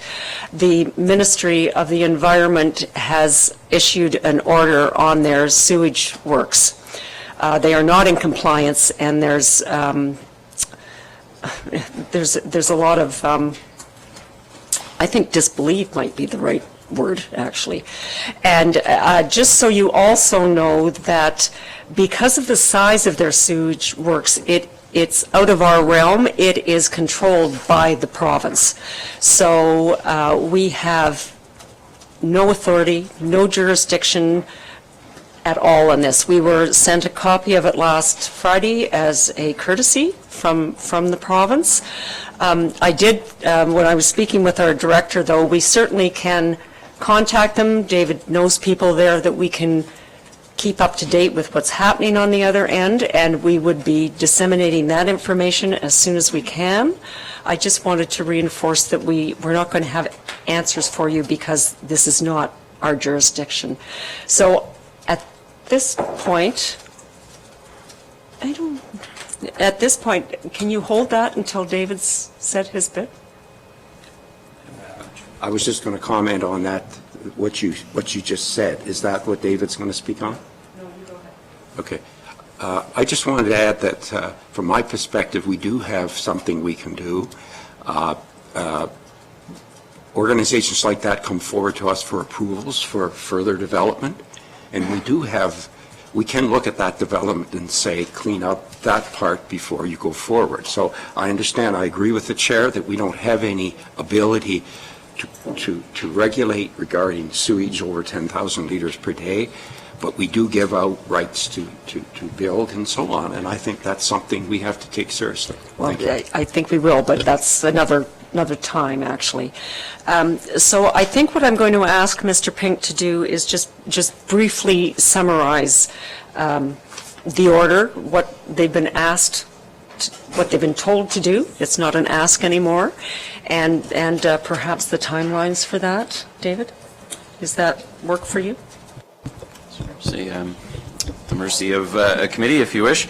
As we've heard, the Ministry of the Environment, Conservation and Parks on August 2nd of this year did issue an order to a number of corporations and property owners in the Minett area, specifically 1050 Peyton House Road, and has issued 8 orders or matters that must be completed by certain deadlines.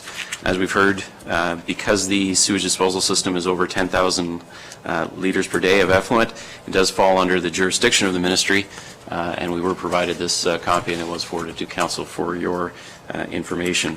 So just very quickly, going through the 8 items, Item number 1, honor before August 12th, enter into a contract to provide an appropriately licensed operator to be on site daily from August 4th to October 31st to oversee the operation of the sewage works. That's required by August 12th.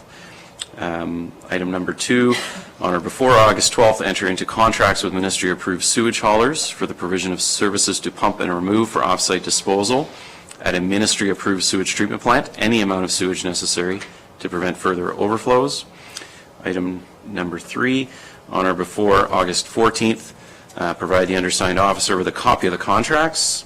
Item 4, by August 13th and each Tuesday thereafter, until notified otherwise, provide to the office by email a report of the previous weekly activity regarding the following information: daily sewage flows, effluent monitoring data, dates, volumes of sewage hauled off-site, the ECA number and hauler names, and the name of the off-site sewage disposal site. Item number 5, honor before August 22nd, retain a qualified person with extensive sewage works experience to undertake a full assessment of and provide a report on all sewage works that operate under this ECA. This qualified person must have had no previous connection to the design, construction, or the operation of the sewage works. Item number 6, by August 22nd, submit again to the undersigned officer written confirmation from the qualified person that it has or they have received a copy of the order, been retained to carry out the work, and have the experience and qualifications to do so. Item number 7, by September 30th of this year, have the retained qualified person prepare a detailed assessment report on the operation of the sewage works, which shall review and provide recommendations regarding capacity and compliance issues, and include sewage flow and monitoring data for the years 2016 up to including 2019. 7. So again, I think this is disappointing news, but I would just comment in respect to Committee Member Jaglowicz's comments, certainly a significant component of that review. So just to add to that, the ministry ended up time, contractors were brought in and everything was hauled off-site, but it did go down the hill. They were not informing the ministry. So it's a little bit of the background. As I said, we don't have jurisdiction here and on commercial properties with private septic or sewage works. And I understand that the district at one point ended up in sort of this kind of a situation, and since then the policy has been the head planner, have I got that right? Director of Planning, sorry, Valentine, would you mind coming forward? Because Summer Valentine, sorry. It's okay. Well, that's embarrassing, I'm sorry. Good morning, Madam Chair. Private communal services, for those who don't know in the room, is a provincial legislation that when those types of services service residential development of more than 5 units, a municipality could, and the district was ordered by the ministry at the time to rectify the issue. So since that time, District Council has been very cognizant about a policy framework that would protect the district and its taxpayers against further issues of that nature. So since that time, private communal systems servicing residential development have not been permitted. This was how private communal services can be considered, is for resort development that proceeds by way of condominium description. So one of the items that Council has been very cognizant of over the years is that if a system fails for residential development, that involves people being displaced from their houses, or an immediate action on behalf of the district and its taxpayers to rectify the situation and potentially have an ongoing role in monitoring and also running that system. So in the case of a commercial operation, it would be quite unfortunate, as mentioned, if that did need to close, but that wouldn't involve displacement of people from their homes. The other piece that played into that policy framework is that there is a number of considerations that resort commercial developments have to look at in the design, construction, and monitoring of that system in partnership with the ministry, and they must build a reserve fund as well. So if that system were to fail and for whatever reason the district was requested to come in and rectify the issue, there is a pot of money essentially that can be drawn upon instead of putting that burden onto the taxpayers. So that's a very brief policy summary, and happy to answer any questions if there are any. Thank you very much. Any questions from Council? No. Okay. Thank you, Summer. I won't do that again. Any questions from anybody? I'm just going to sort of throw this open now. Paul? I do have a question. It is in the report that previous requests orders have not applied to it. And I believe that there has been no posting yet in a conspicuous place as per the order at the hotel. It would appear that they have chosen in the past to ignore orders from the Ministry of Environment. Is there anything in the township to encourage a reply from the hotel? Maybe Mr. Pink can answer that. We can certainly get in touch with the ministry and do our best, but certainly the enforcement of their order falls under their authority. We can certainly... Yes, through you. I have a question for Summer Valentine, if you wouldn't mind. Summer, you indicated that hotel, or were you just saying that generally? Are there funds that are... Councillor Roberts? Through you, Madam Chair, to the Planning Department. You read in detail, and it's my understanding that person that, to manage that whole operation will be an employee of the resort. Is that correct? Resort. So he answers to the taxpayers and the government, not to his employer. I think it's 2 points. They have to enter into a contract with a licensed operator to be on site daily. It does not provide any direction whether that individual or operator of and a report on the system. And that is very clear. The order states that qualified person must have had no previous connection to the design, construction, or operation of the sewage works.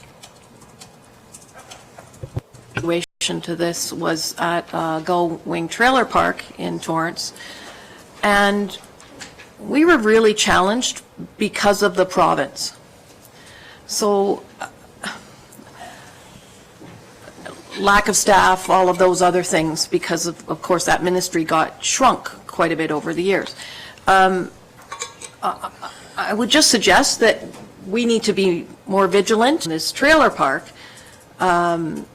took years and years to put in a new system. I think 10 years in the province, and just keep at them, because as much as our township can do and as much as our district can do, the public has a larger voice, I think, sometimes. So that they need to do certain things that they may not have done in the past. To the best of my knowledge, this is the first order. This is a very black and white, you must, not would like to, should be encouraged to do. This is a very specific issue, and I believe they are on top of it. I will also suggest and tell you that the district, who is in charge of sewer and water across all of Muskoka, is again very well aware of it, because they would be, if the ministry ever said someone's stepping in, potentially they're going to order us to step in to try and help in some way, shape, or form. And we have been at the district in contact with the ministry on this and are regularly making sure that everything is followed, if you will. The other thing that we are bridging is a gap between Ministry of Environment, responsible, and the Ministry of Health. And I've encouraged them to make sure water quality and monitoring in the area is going to be done not once a month, but what's going on here right now, so that we can inform the public of any questions or issues. The other thing I believe I've heard is that since this order came down, some senior management at the Marriott may have changed. 3 of them. So that in itself, I think, is a positive step that the owners of the property, discussing this at our Engineering and Public Works Committee with some more, and speak to your local councillors. They will be informed as to what's going on, and any public alert notices we would obviously be posting on our website. So that's sort of my update. Okay, thank you. I'll just take one question from here. Are tied, and you guys are working really hard, and you've got to get things out to the public. What about the press? Could, you know, if there's posters that aren't being put in rather than waiting, could we not establish sort of a sort of different fringe groups get involved and the information gets out there? I mean, I think this quality of the water affects everybody, and I'm sure that just people that I know don't even know about this leak of what's going on in the Marriott unless they've done some reading. So. Yes, I think Mayor Harding would like to answer that. Yeah, thanks, if I may. I think the reality is, if something was to happen in the future, going forward at this point, there's no question press release comment that if our public safety is in jeopardy, that we will be communicating that. The ministry right now hasn't shut them down. They've made them do a number of things to be able to comply. One of the things, as their septics, if you will, have been overflowing, that's why they're pumping, because actually it's not functioning properly, and that's why virtually they're draining them every day and taking them off-site, taking all the sewage off-site. So the ability to overflow, because it's now being removed every day, is certainly lessened because there's not as much going in on a daily basis, or it's not staying there for 2 days or 3 days. And so I guess our commitment is, again, if there's an issue, if Ministry of Health or whatever, we'll be telling councillors, we'll be posting on the website, and we will be alerting the media to stop issue, swimming, whatever. I'm cautious that public and people are going to go by and wave their finger at the front desk and you're doing everything wrong, and I don't know how that helps. Yeah. The ministry, and again, your council here through our planning department, district council through our engineering and public works department, are working with the ministry to ensure compliance. When that is no longer in compliance, we will be the first to put the environment first. Again, it's not our jurisdiction, but we are inserting ourselves for as much information to provide to the public as possible. And what about the Bala situation? The same for that? I'm sorry, we're not talking about... Oh, I'm sorry. No, but yeah. Happy to have a private conversation about Bala anytime. Sure. Okay, thank you. Yeah, I guess I'm a little concerned with the statement that Paul Richards said, that they haven't posted and they were ordered to, and if they were, maybe not only Mr. Richards calling, but maybe the township should be looking at it, or the district and the same, because if they were ordered to post it, it should be posted, and if they're ignoring that order, the ministry should know. Agreed, and we could certainly do that. I think that's something that the public could do. If each of you start contacting the ministry, that will probably be helpful, would be my guess. Councillor Jaglowitz? Yes, thank you. I just wanted to add a different perspective to this. I see this as positive, okay? I believe that this has been going on, I've heard from various sources, this has been going on for a couple of years. I think the ministry has now tackled the problem, and I think things can only get better. So I sort of reiterate what the mayor is saying. I don't think there's a public safety issue here at this point. I think this is a good step. This finally something is getting done. I know everyone at the district is aware of it.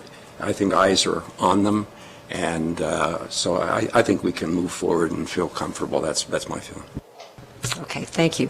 Thank you. So I think we've covered everything we can cover on this. Mr. Lang? Just for a point made for the public's benefit, and we will try to get the information out to the public so they can read it for themselves. I have read the order, and as the mayor has mentioned, it is the first order, but it's also important when you do read the order, they have been out of compliance for years, and that they did submit an application for further building. And in that application, they did say that their current septic system was large enough to handle the addition, accommodation on that property. So there's some, whether or not they're, honorable in the information they're providing. And I think the public should read the order. It's quite shocking. It is. And to your point, they did not provide us with proper information when they came forward with that application, and that is going to be reflected when anything appears before us again. There's no question of that. Okay, thank you. Thank you. If it's really quick, Paul?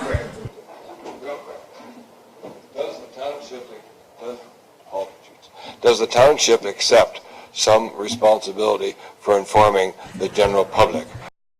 The mayor just answered that if it becomes a health issue, we will be doing that, but it's not a health issue as yet. No, Paul, it's not declared as a health issue yet. So, thank you. Okay, we still friends?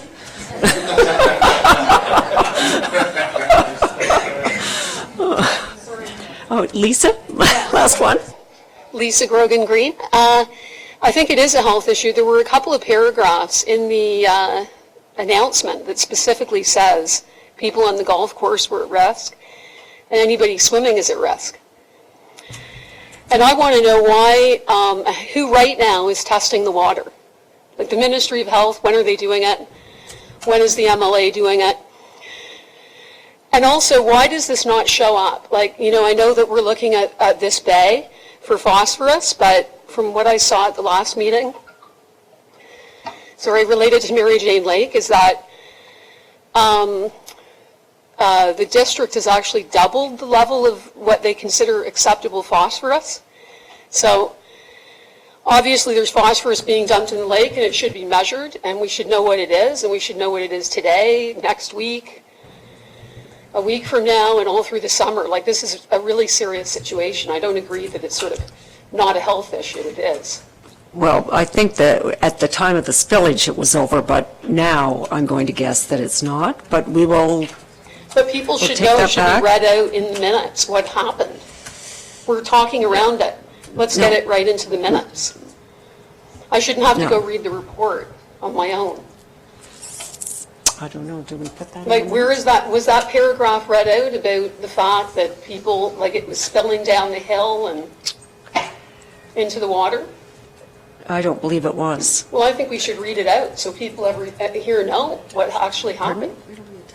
It will be attached? I'm sorry, it will be attached. I just Yeah, but asked you. attaching it is not the same as having it read out. Well, I'm not, look, I'm not into zillions of questions here. I Okay. thought Paul was up again being my friend. Oh, thank you. Oh, so So it we can says the speak, we can spills on speak, no, June just 30 and July 1. Hey, increased volumes overall Lisa, went down the Lisa, into the lake. you're starting to look like Paul. That's fine. You know what? I would like to thank Paul. Paul is the reason why we're here today talking about it. And I'd like to thank Frank DeCatch. Thank you. We are staying orderly and calm here, and so we are going to let the clerk speak to the minutes. The minutes will be published on the website, and the document that was read out, I believe, is a public document, so if it is, we will be attaching that to the minutes. On the website, minutes, according to the Municipal Act, are for decisions and directions without note or comment, so the notice will not, can somebody please turn their phone off? Thank you. The document will not be put in the minutes verbatim. So that is according to the Act.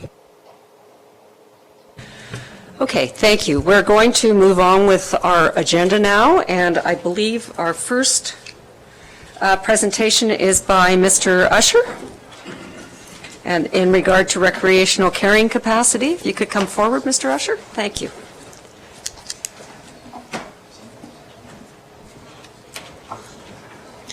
Thank you, Madam Chair, members of the committee, Mayor Harding, members of council, my colleague, the new CAO, congratulations, Derek. And I appreciate the committee inviting me here today to talk about recreational carrying capacity, particularly because there's a lot of public here. I should maybe take a word and people are asking who is this guy and why is he here talking about this. Well, I do have, as a planner, 47 years, I'm afraid, of experience with recreational and environmental planning, and I've been heavily involved in lake development planning issues probably in Lake Country for probably about 35. So that's the background I bring to what I'm going to talk to the committee about. And the key points I want to talk about today, I'm just going to play around with this a little bit, there we are what recreational carrying capacity isn't and what it is, how it's used in planning in Ontario, what it is in what I call the context of the social capacity component of lake capacity. That's kind of wordy, but I'll try and elaborate on that a little bit. Some issues that I think this raises, and particularly issues that I'm sure the committee will want to keep in mind as it embarks through the OP review process, and plenty of time for questions and discussion. So I want to start off with a few points about what recreational carrying capacity is not. It's not the same as lake capacity. It's not boating capacity or water surface recreation capacity, whatever you want to call it, although certainly it's related. Boating capacity and RCC are related, but they're not the same. It's not something that's demonstrated by doing a boating capacity study. It's not hard science. It's not the right way to plan lakes. It does not exist, in my view, in ideal form in any Ontario planning document. It's not something I or my Ontario Planning and Environmental Science colleagues invented, and it's not a magic bullet. And I'm aware of a number of efforts recently to justify the RCC standard, the one that many of you are familiar with, about 1.6 hectares per lot. There's been some efforts to justify this standard by demonstrating a mathematical linkage to standards used in boating capacity studies. I know some people are interested in this, and I want to emphasize that, in my opinion, this alleged relationship does not exist, and whatever the merits are of RCC, this is not a path to go down for justifying it. Where does RCC come from? This term, recreational carrying capacity, goes back to the 1960s. And interestingly, it doesn't go to start with water. It starts with the first attempts to manage the overuse of public recreational lands in the U.S., national parks and national forests. And I'm not going to read the second bullet, but the second bullet is a definition that comes from a famous paper well known to people like me who started learning about recreational planning in the dark ages. And so that, again, that original definition, the first one that I've ever seen, is very much related to overuse of land, but it is still that basic idea of, is there a red line? Since then, this term, recreational carrying capacity, has been adapted and redefined for various purposes. But specifically for Ontario lakes, what we're interested in, the term first appears later on in the 70s. It was used in papers by my colleague, Dr. Reiner Jackson, who did pioneering work in lake development capacity, and he used it to refer to something much more broadly than we're now thinking about in a planning context. He used it to refer to the whole integrated physical, environmental, and social capacity of a lake. So the term has kept changing. In Ontario planning, what does RCC mean? And the only definition I know of in a planning document is the one in the first bullet, which again, I'm not going to read, but it's from the Seguin official plan. And that is very much focused specifically on a lake surface and its capacity to support use and people. Not just boating use, but the whole environment of people around it. As we use it today in Ontario, I consider it to be a limit on social capacity or social crowding. And it's one of the components, if you know, where it has been used, it's one of the components of lake capacity. Like, for example, trophic state is a component of lake capacity. And like those other components, RCC is a model. It's not based on bioscience, but it's based on people's assumptions, social science assumptions that are intended to be reflective of community understanding of the lake character. What is good for the lake and what's too much for the lake. And the last bullet, this is from evidence I gave at the OMB in 2016 pertaining to Seguin, and why that happened I'll explain in a moment. But the key point in here is, and this is my view of this, is that the RCC and water quality limits, like trophic state limits, are the municipality's estimates of the developmental capacity of lakes. But so are the minimum frontages, the minimum lot sizes, the minimum setbacks from water, and the limits on shoreline structures that we conventionally find in OPs and zoning bylaws in lake country. Now, nobody can read it, but the white thing on this slide is the front cover of the 1982 official plan for what is the west part of Seguin. And it's one of a number of the first generation of cottage country OPs. Somebody asked earlier the question, when did the OP come in here? And you know, the late 70s and 80s are the period when generally cottage country municipalities start to get OPs. And several of that first generation of OPs restricted development to one residential lot per 4 acres or 1.6 hectares of lake surface. And they did it with policies along a spectrum from a hard cap to saying this is a guideline. But as municipalities started to incorporate water quality modeling into their OPs from the 90s on, and of course Muskoka was a leader in this, RCC became seen as passé and was most often discarded as the plans were revised and updated. But there was one exception, and that was Seguin. Seguin, as most of you know, is an amalgamated municipality, and they had a first official plan that amalgamated its predecessors in 2007, if my memory is correct. And this page, again, which nobody can read, that's on the right, the white rectangle, is the first page of an appendix in the Seguin OP, which lists all the lakes in Seguin and how many lots are permitted on each, specifically from the point of view of recreational carrying capacity. And the approach in the Seguin official plan is that lake capacity has 3 components: recreational water quality, lake trout lakes, of course the standard policy that everybody has to implement, provincial policy, and recreational carrying capacity. And the policy of the plan is that new lots are only permitted where the lowest or the most precautionary of these 3 limits are not exceeded. So if the lowest is water quality, then that becomes the limit.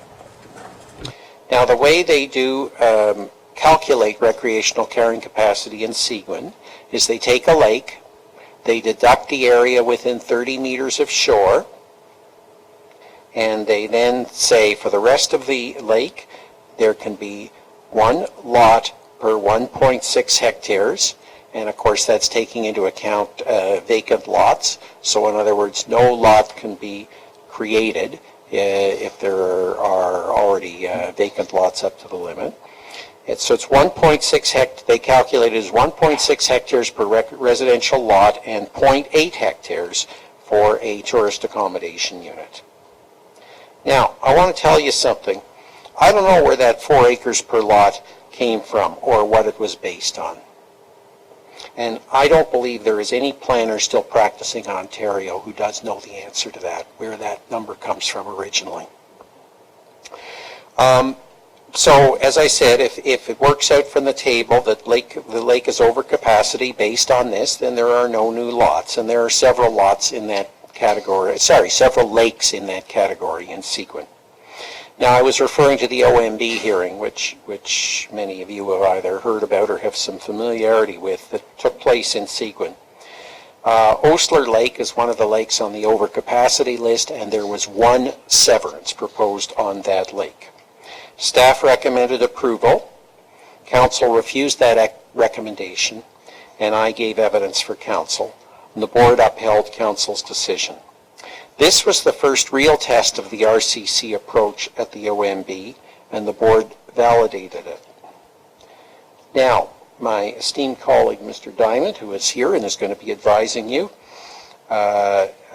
he knows all about this too. He was the author of the OP, although not the RCC policy, I should emphasize. He recommended the approval of the severance, but he wasn't at the hearing, and you will have the benefit of his informed advice on that, on this subject, as you go through the process. And I want to emphasize maybe one thing about my own perspective on this is, I didn't go to the OMB and argue that RCC was the right or the only approach. Basically, my argument was a kind of an agnostic approach about the RCC, which is exactly what I'm going to be telling you today, but that this was the will of the council from the 80s and the predecessor plan through that time, and therefore, and it was a legitimate tool, and therefore the will of the council in adopting that should be respected. So, which is entirely consistent with what I'm going to be telling you today. But I think I think that you'll get some very interesting perspectives on this from Jim as well as you work through this issue. At the time of that hearing in 2016, Seguin was the only municipality that had a hard cap recreational carrying capacity policy. There are a few other municipalities who have guidelines. Each take a somewhat different spin on that. I'm only sure about two that exist right now, is Carling and Highlands East. There could be others. Interestingly, Highlands East use a different space standard number. They say 1 lot per 2.5 hectares. Now, Dysart, since that hearing took place, Dysart et al. Has adopted its new OP, and it has introduced a hard cap approach similar to Seguin. So there's now 2 municipalities in cottage country that have this. Dysart calls it surface capacity for recreation. They don't use the term RCC, but it's the same thing. And the plan says it's related to boating capacity, but still independent of that. Basically, though, the approach is, their calculation is a little different, but they're basically similar to Seguin. If you have lots have already been created, more than 1 lot per 1.6 hectares, you're out. And I should also point out that Dysart has quite a bit longer list of lakes that are already over capacity on this basis than Seguin does. Now, RCC, though, is not the only thing in your toolbox as a planning authority to deal with social capacity on lakes. And OPs can do all of the following things. They can address minimum lot frontages and lot areas. They can enable zoning controls on dwelling size, on lot coverage in the lake visible area. I mean by that, for example, this municipality regulates lot coverage specifically within 61 meters of shore. You can enable zoning controls on near-shore development, setbacks, clearing, etc., as you do. On shoreline structures, size, cumulative width, etc., as you do. You can regulate minimum surface area per lot, which is RCC. You can go the route of lake-specific criteria for lot creation, either criteria for lot creation or prohibiting lot creation through lake plans. Essentially what a lake plan does, if it works, is it puts criteria specific to that lake into the official plan. And of course, most of these tools in the toolbox can also mitigate biophysical stresses and water quality stresses on our lakes. And aside from lake plans, which are individual to begin with, all of these tools can be varied by lake type or individual lake. As you know, Muskoka Lakes does a great deal of this yourselves through the lake category system in the OP. I was also very interested to see the RFP that was recently issued in support of the Minett Policy Committee about the boating study is also suggesting that the consultants try to develop a RCC for one part of Lake Rosso, basically the Wallace Bay area. I don't know how this is going to be done. I think that's a very interesting idea, and I will look forward to seeing what the successful consultant comes up with in terms of how to do this. I just want to throw one point out before I leave this slide about all these tools and how they really function as in part. I mean, they have environmental aspects too. You can't have a lot that's too small on private services, but how they function from a social point of view. Your official plan requires a 60-meter minimum frontage, except on Lake Joseph where it's 90. Is the Lake Joseph difference science? Is it social science? Or is it social license? I'll move on. Some issues to think about. Recreational water quality. Under the changes in the Muskoka official plan leading up to and including the new plan, it's been a move away from water quality modeling and lake-specific caps on lot creation based on phosphorus to the type of high standard control system that is now in place but does not have those lake-specific caps. With regard to lake trout, provincial policies are unchanged for now, but they could become influenced in the same direction. And what I'm thinking there is the need to protect dissolved oxygen for lake trout isn't going to change, but our opinions as to what kind of restrictive policies are actually needed to ensure that there is no further oxygen depletion on at-capacity lakes, that may change. After all, there is a significant relationship between phosphorus, which is the traditional driver of lake water quality, and dissolved oxygen. I guess the next point here is, what is the political and public comfort level with the scientifically justified, and it is scientifically justified, reduction or elimination of these traditional capacity controls, water quality and lake trout? It's very interesting that an OMB hearing about one lot in a municipality, Seguin, that still has trophic state controls as well as RCC hard caps on lot creation, that OMB hearing has triggered such interest in RCC in the quite different planning situation in Muskoka, including, as you heard from two of the major associations this morning. Would the replacement of those traditional controls by more explicit social capacity controls such as RCC, would that be right or wrong? We already have social capacity controls such as lot frontage, but should the past lot configuration be the prime determinant of how many more lots can be developed? Now what this map is, this is an area in Dysart called Percy Lake, and it's a little hard to see, but on the north side there's a whole bunch of very small lots, and on the south side there's a much smaller number of very large lots, and the lake continues down farther south with very large lots on it. So if we controlled development by frontage alone, there's lots more lots could be developed on Percy Lake. But if we took an RCC point of view, there might be already too much development. So that is an issue in thinking about RCC. And another issue that I think is very important is, do we need up-to-date social research into acceptable densities in lake country, people densities? Personally, I think we do. Now, if you or any other municipality want to go the RCC route, then I ask the question, is there a better RCC than the Seguin or Dysart model?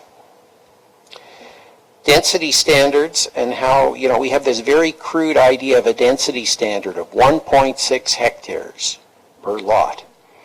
Those standards and how they're applied could be varied by the following factors. And either or both of Seguin and Dysart do not take these into account. Lake categories, like you have in your OP, lake size and shape, and I mean lake size, obviously the hectares of surface is taken into account in the calculation, but I mean different way of doing it for big lakes versus small lakes. Seguin actually does this. Exclusion of shallow or near shore areas from the area calculation. The presence of tourist accommodation and public recreation uses. I mentioned that Seguin had a factor for tourist accommodation, but they still leave stuff out, and Dysart doesn't take this into account at all. And the wishes of individual lake residents, which loops back to the path of lake plans and people deciding on individual lakes what their capacity is. And again, I'm not advocating any of these things, but I think that if you do want to go down this path, you have to think about, is there not ways to come up with something less blunt and more sophisticated than what exists now? And I'm not going to say anything about this page at all. I'm just putting it up there for you to consider. Who gains and who loses from a hard cap from an RCC hard cap? So I have some concluding thoughts, and as I already suggested in my presentation, I'm not selling RCC, and I'm an agnostic about whether RCC is the answer. But some form of it is one of the tools in the box as you consider how to best plan for lake development capacity issues, which is clearly, I didn't need to come this morning to know that it's number one, but we know it's number one on your agenda. And whether and in what form RCC is desirable for your council to adopt will be very much your political and social decision. So let's talk about it. Thank you. I'm happy to answer any questions from the committee, or if the committee wishes, the public. Thank you, Mr. Usher. That was really, really informative. So yes, we have a number of questions. Councillor Edwards? Yeah, I might be wrong, but I thought it was when the province were going to sell off some crown land around lakes, they were looking at 4 hectares per lot, and I don't know where I heard that. Maybe somebody could straighten out. Was it 4 hectares or 4 acres at that time? Well, Councillor, you have a very good memory. You're referring to something called Lake Alert, and this is, if one were writing a longer history, one might throw this in, but it was kind of different. This was a policy that the MNR brought in almost 50 years ago when they were still developing and planning for crown lots. And of course, the era of crown lot creation basically completely ended in Ontario, in Ontario about 30 years ago, except in a few areas in the north. So this is ancient history. But they came up with something called Lake Alert, and they made a very even cruder estimate of 4 hectares or 10 acres per lot that they were going to use as a basis, as a hard cap for creating new crown cottage lots. Now, I think it's very interesting historically that they did this. I think this is quite a different situation, because I think this was really targeted at much more northern lakes with a much lower, much more, I hesitate to use the word wildernessy, but a much more wildernessy context, both where they were and that it's 50 years ago than what we're dealing with in Muskoka. Supplementary? I guess the next thing that the audience would like to know is how can we best protect our lakes here so that we don't look like, say, Lake Simcoe? And I'm sure a lot of people would like to know, how do we protect it? What is your best thought on that? Gosh, I don't have a simple answer to that, sir. I think that's a topic for lengthy discussion. I think I've told you I'm an agnostic on the subject of RCC. I am more than happy to get involved in any discussions as you go forward, but I would also emphasize that you've got yourself an excellent and certainly highly regarded by me team of consultants to lead that effort, plus an excellent planning director to do that. Councillor Jaglowitz? Thank you, Chair, through you to Mr. Usher. If we go down this route, if we think that we're going down this route, this has to be defensible at the OMB or LPAT. And so I'm interested in why you think Seguin's case was upheld. Was it because they had an established history somehow of, what is it that the OMB said that they stood behind it, that we, and that's what I'm interested in. I think one always hesitates to read into the mind of the OMB, but I do think, first of all, I want to be very brief. I don't want to get into a long discussion of this hearing, and I would be happy, by the way, to send through the chair. There's the first time I talked about this was much more about the case itself, and some of you may be familiar that my esteemed colleague Steve Fauner has put on seminars in Bracebridge most years about planning issues. And I gave a talk about that 2 or 3 years ago, and I'd be happy to provide the talk I gave about that because it was much more focused on the case, on the Seguin case.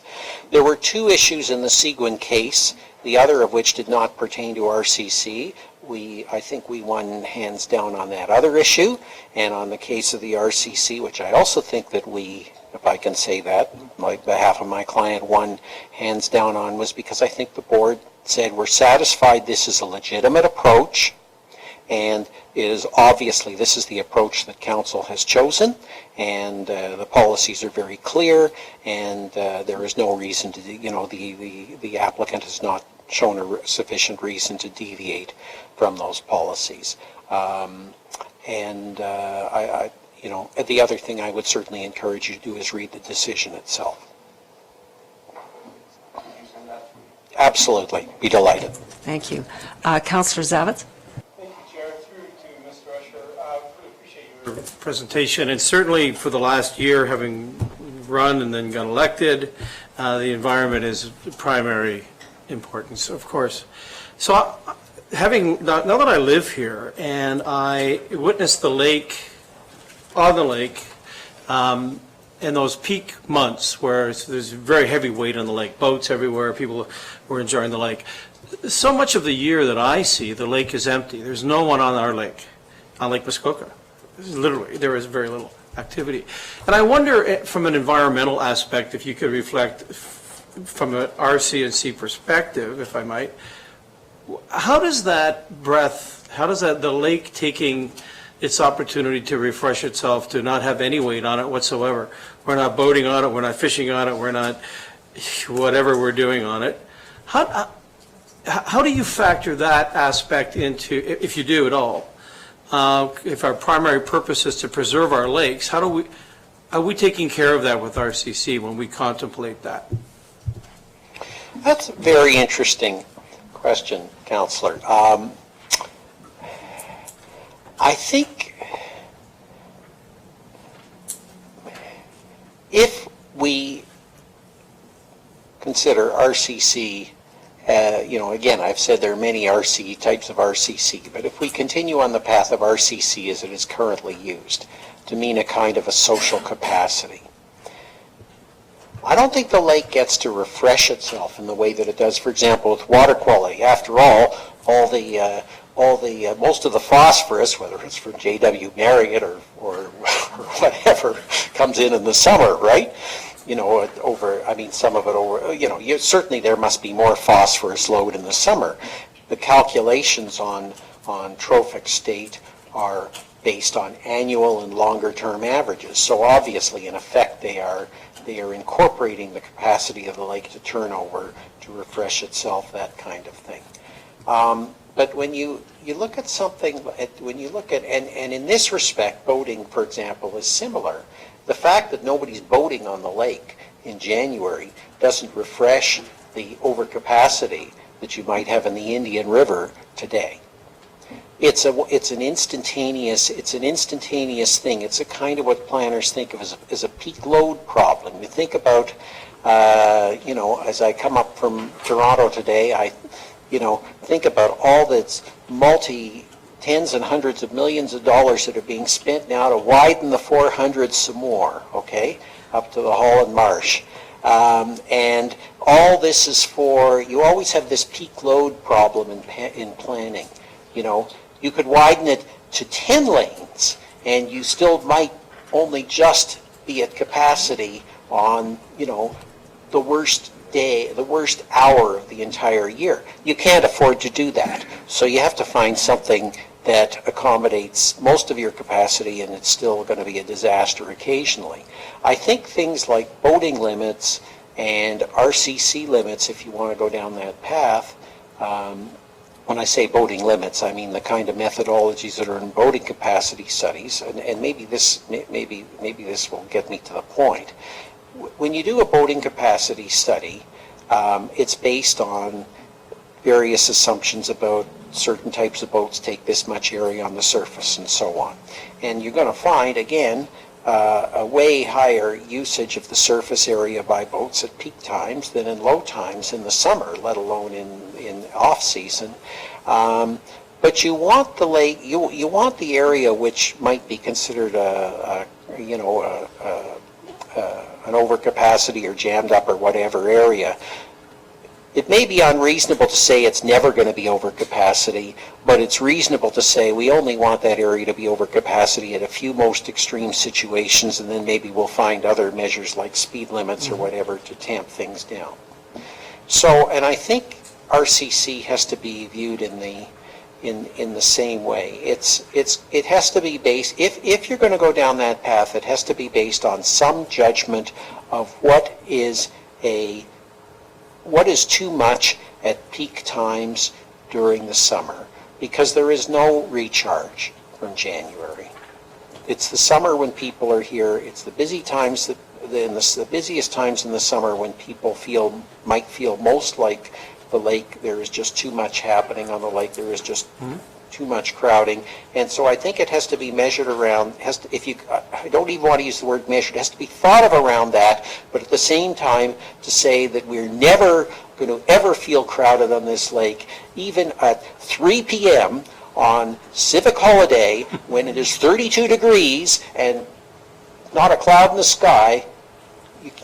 It's not realistic. So. Councillor Roberts? Thank you. Through you to the chair, to Mr. Usher. I've been in conversation with Sigmund, and last council changed their formula for small lakes. I think it's under 40 hectares. And then there was and I also have been informed that the current council is proposing to change it back to what it was. But there was a challenge at Alpat. Are you aware of that? And it was settled by the two parties. Do you know give any insight on what happened there? First of all, I was aware at the time we had the hearing that 40 hectare business of a small lake had already been put in. That was a detail I wasn't going to get into in my presentation. I wasn't aware that they're thinking of going back on it, but that's fine. That's all part of how you finesse things. Are you thinking of a very recent settlement involving McTaggart Lake or something? Yeah. Does that sound right? Yes, I believe that's it. I probably know more about, I have no involvement in it, but I probably know more about it from conversations with people than I should say here. But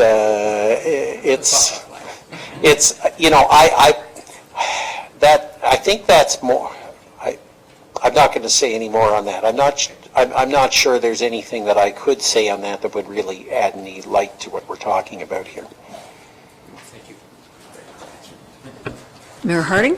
Thank you. Thank you for the presentation. It's great to see both sides of the argument and to appreciate that it's not the only tool in the toolbox, and it is potentially one of.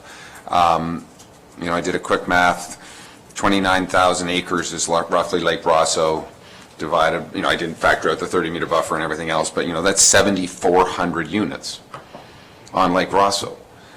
So I think the final point is it's a political and social decision, but for us to say, well, small lakes is only going to apply to, and that should only be 25 cottages or whatever, or, if we factor down, is it Wallace Bay, which is what some of this has come up, or I take the Little Joe River and I factor in that, it's over capacity. But you know what, there's not boats flying up and down the river, and they get in and they go through and they access, and it's just, your third point is absolutely, it will become a political or social decision, and as we move forward with this, if we choose to institute something like this, we need to make sure that we are not just, we don't like small lakes or we don't want overdevelopment, and let's try and set some planning policies for the next 20 and 40 years that do protect the environment, and lot size and creation, I think, is all part of that. So, and just because somebody has a lot doesn't mean they're going to have a big boat or a small boat or a canoe. Everybody's slightly different. So I appreciate both sides in this presentation, so thank you. Madam Chair, can I just respond one small point to the mayor's? Of course. I think the mayor reminded me of a very interesting point, is keep in mind with Seguin that except for its north ends of Rosso and Joseph, which an RCC is not a limit on those, the largest lakes in Seguin are tiny compared to your big three lakes. Good point. Yes, Councillor Nishikawa?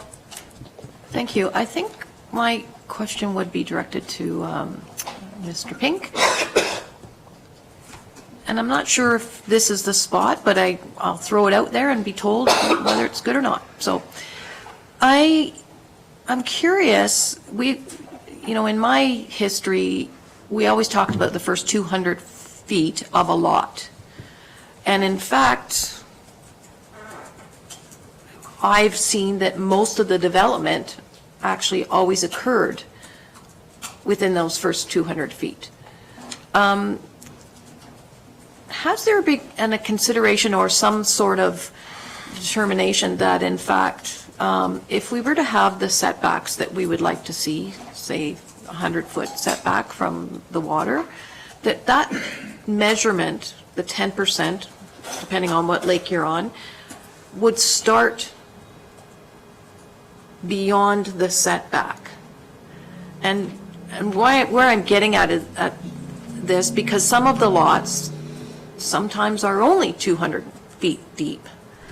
They're very, very shallow lots. And maybe we shouldn't be encouraging further development on those lots, but encouraging people with larger lots to build back further. And do you kind of get where I'm coming from? Like, I just don't know that we've ever really had that kind of conversation. Through the chair. Certainly, and Mr. Usher's presentation touched on it, there's a lot of tools in your toolbox. I think what obviously you're referring to is a lot coverage limitation within 200 feet. It typically controls density. I wouldn't say, I don't believe we've had a discussion around the committee table, or I've thought in depth, but there would be many, many ways to structure that and scenarios that you're referring to. I think personally what I've had in my mind for quite some time that I feel the official plan needs to address, and I think we've heard it from a few members of the public today, is current policies and zoning provisions very specifically just looked at roofed buildings. And we're very strict, as we all know, on those densities. We're very thorough on them, and we have very detailed policies. But it totally misses the other activities that are occurring on a property, whether it's simple stairs, landings, open decks, docks, septic systems, driveways, parking areas. It's this incremental creep that I'm experiencing in our department when, of course, the cottage comes first. It's a simple roof. Yes, we have densities and we limit it. But then over time, as people get familiar with their property, there's a fire pit down by the lake and a huge concrete patio. There's larger open decks. There's now pathways everywhere. And I'd like to get a better control, because I think that is all accumulating over time. So long story short, I mean, we're not going to answer these questions today, but there would be many ways to look at lot coverage density and those other tools to look at controlling density and limits on lakes. But that's a more density question, not necessarily the number of lots on a property that I think, or on a lake, sorry, that the RCC can address. So hopefully that clarifies. Councillor Edwards? Yeah, just, and that comes to mind, you know, when Councillor Zavich and that mentioned, like, over the winter and that, when a lot of people get their environmental studies, they do it first thing in the spring at the deepest part, and then they get a low phosphorus. They don't check, and other people check it midsummer and everything else like that, and the phosphorus levels up. So it's hard to get an accurate account of what is actually happening with the lakes. I have heard that it takes years for Lake Joe to completely change over. That was one thing. And then the second thing was, things have changed over the last 20, 30, 40 years. Everybody used to have a small boat and maybe a canoe. You go out now and you see 5 or 6 Sea-Doos on a dock and 3 or 4 big boats and everything else. Those things are changing. And that we were at the Lake Rossel North Association, and somebody was saying about the camps. Right? They should be canoeing. Kids don't want a canoe. They want a water ski. They want a wakeboard. So it is changing, and that's what we have to look at, is the social carrying capacity at some point and come up with it. I don't know what the answer is. Hopefully the planners can come up with something, but we have to do something to protect the environment. Any more questions? Yep. Mr. Usher, thank you very much. It was a really informative presentation. Thank you, Madam Chair, and best wishes on your OP process. Thank you. Okay, next up we have Sandy Cornell. Well, hang on just a second.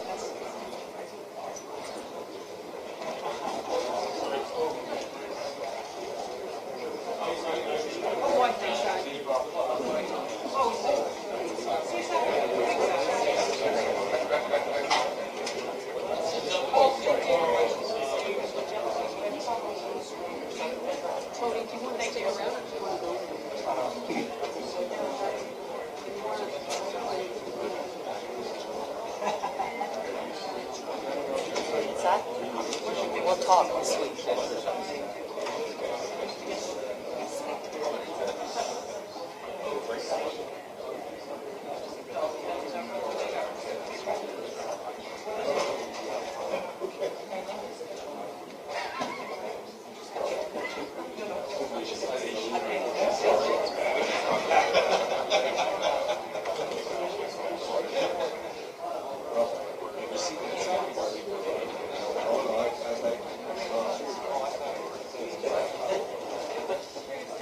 So I think what we're going to do now is go to the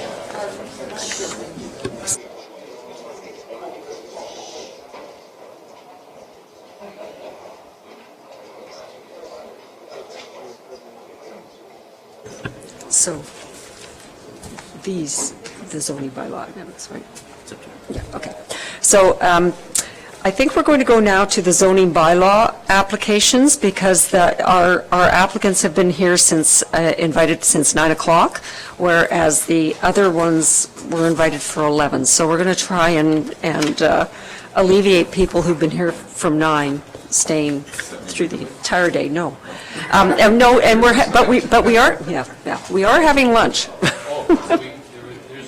Oh, yes. No, I can't go without lunch, so that's fine. So I think we'll have the first bylaw, and we'll finish off by about 12:30, depending on what the timing is for lunch. I can see 12:30? For lunch. For lunch. No, that just meant for lunch. Okay. All right. So our first bylaw is 2018-102, BZA 35/18 Olbert. Do you have to say this again, Ryan? All of that? Sorry. Lot 6. Do you have to? No. Okay, good. He can introduce it, yeah. Concession A, Part 1 on Plan 35R-11474. And so I'm going to ask Mr. Allen to introduce this, go through. Thank you, Chair Bridgeman. Good afternoon now, I see. Members of committee, members of the public. This is a public meeting for zoning bylaw amendment 3518, bylaw 2018-102 in the name of Aubert. The lands are known municipally as Unit 107, Tobin's Island, and are presently in the ownership of Tina Aubert. A dwelling, a two-story boathouse with a sleeping cabin above are located on the lot. The purpose of this bylaw is to provide an exemption to 4162 and 417 and 4177 of bylaw 2014, being the maximum sleeping cabin floor area and the maximum second-story boathouse size of 650 square feet on a Category 1 lake, Lake Rosso, with more than 300 feet of lot frontage. The applicant proposes to reconstruct the second story of the boathouse with a 1,400 square foot sleeping cabin in a different configuration. Please note that the sleeping cabin floor area on the existing second story of the boathouse is 1,413 square feet. The purpose of this bylaw is also to provide an exemption to Section 417 of bylaw 2014, being the maximum permitted boathouse height of 25 feet on a Category 1 lake, Lake Rosso, with more than 300 feet of frontage. The applicant proposes to construct a boathouse 28.5 feet in height. Please note that the existing boathouse is 28.5 feet in height. This bylaw will have the effect of permitting a sleeping cabin floor area and a second-story boathouse size of 1,400 square feet and permitting a boathouse height of 28.5 feet. Direct your attention to page 39 of your agenda package for the proposed site plan that shows the boathouse and the existing dwelling. We've received one piece of correspondence related to this application from the District of Muskoka, and they have no objection. That's signed Cassidy Fior. We have also received comments of no objection from the Township's Public Works Department and the Development Services Department. There's a thorough staff report attached to your agenda, which includes photos of the property, and staff would be happy to answer any questions you have.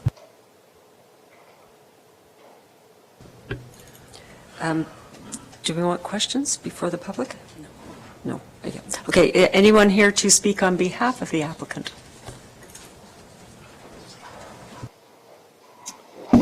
Good morning, Madam Chair, members of the committee, staff, and the public. My name is Stefan Sherbach from Planscape 104 Kimberley Avenue in Bracebridge. I'm the planner representing the family. The owner of the subject lands, Miss Olbert, is unfortunately not with us today.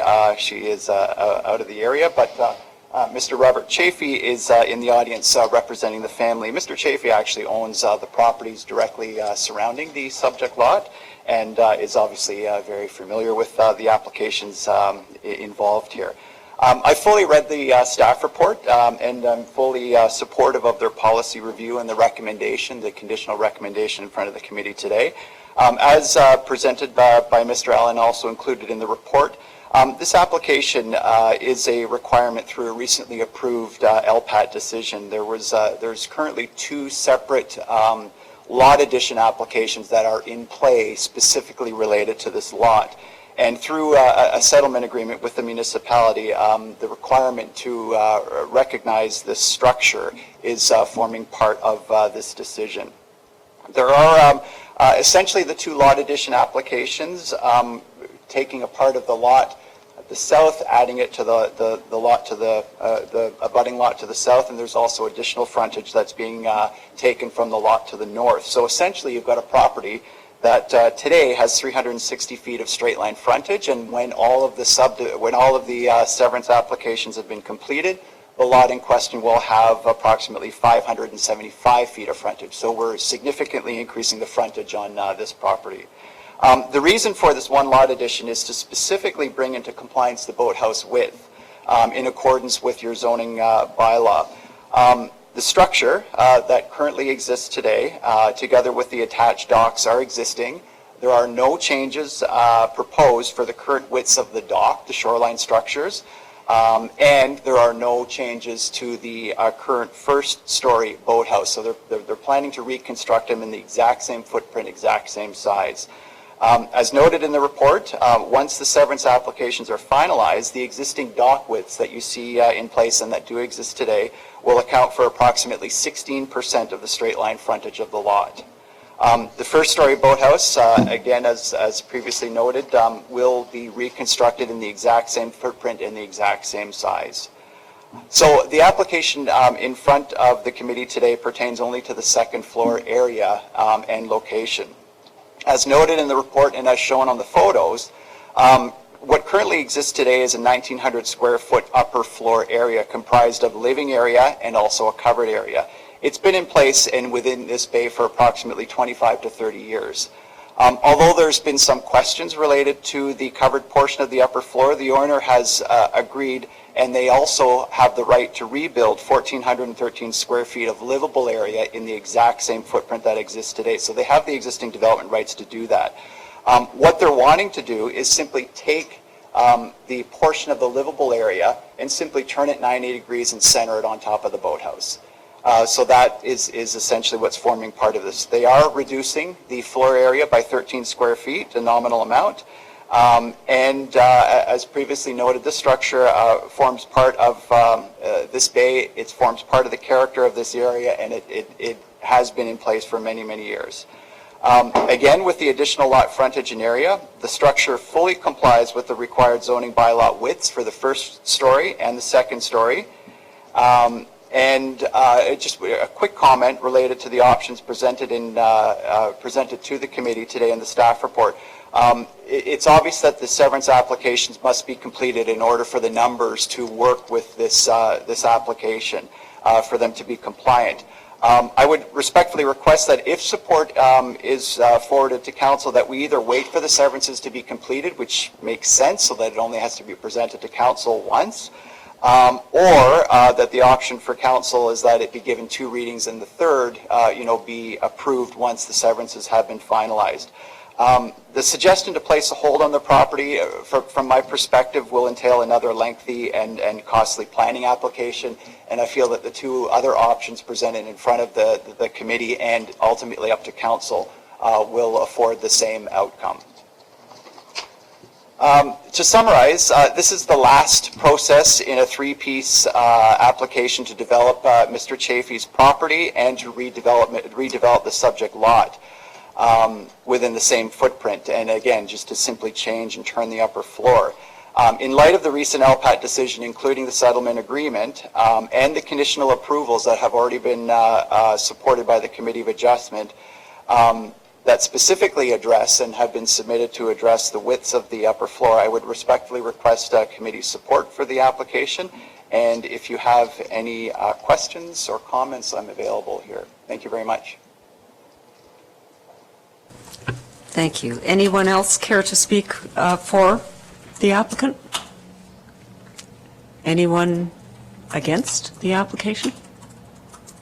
Okay. Then I believe we're on to questions by council. Anyone with questions? Councillor Jaglowitz? I might be thick-headed today, thank you, Madam Chair. I didn't really understand that at all. I wonder if staff could explain the severance part and how it fits into the piece. I just don't understand that. Mr. Allen? Bear with me one second. I'm going to try to find a overview.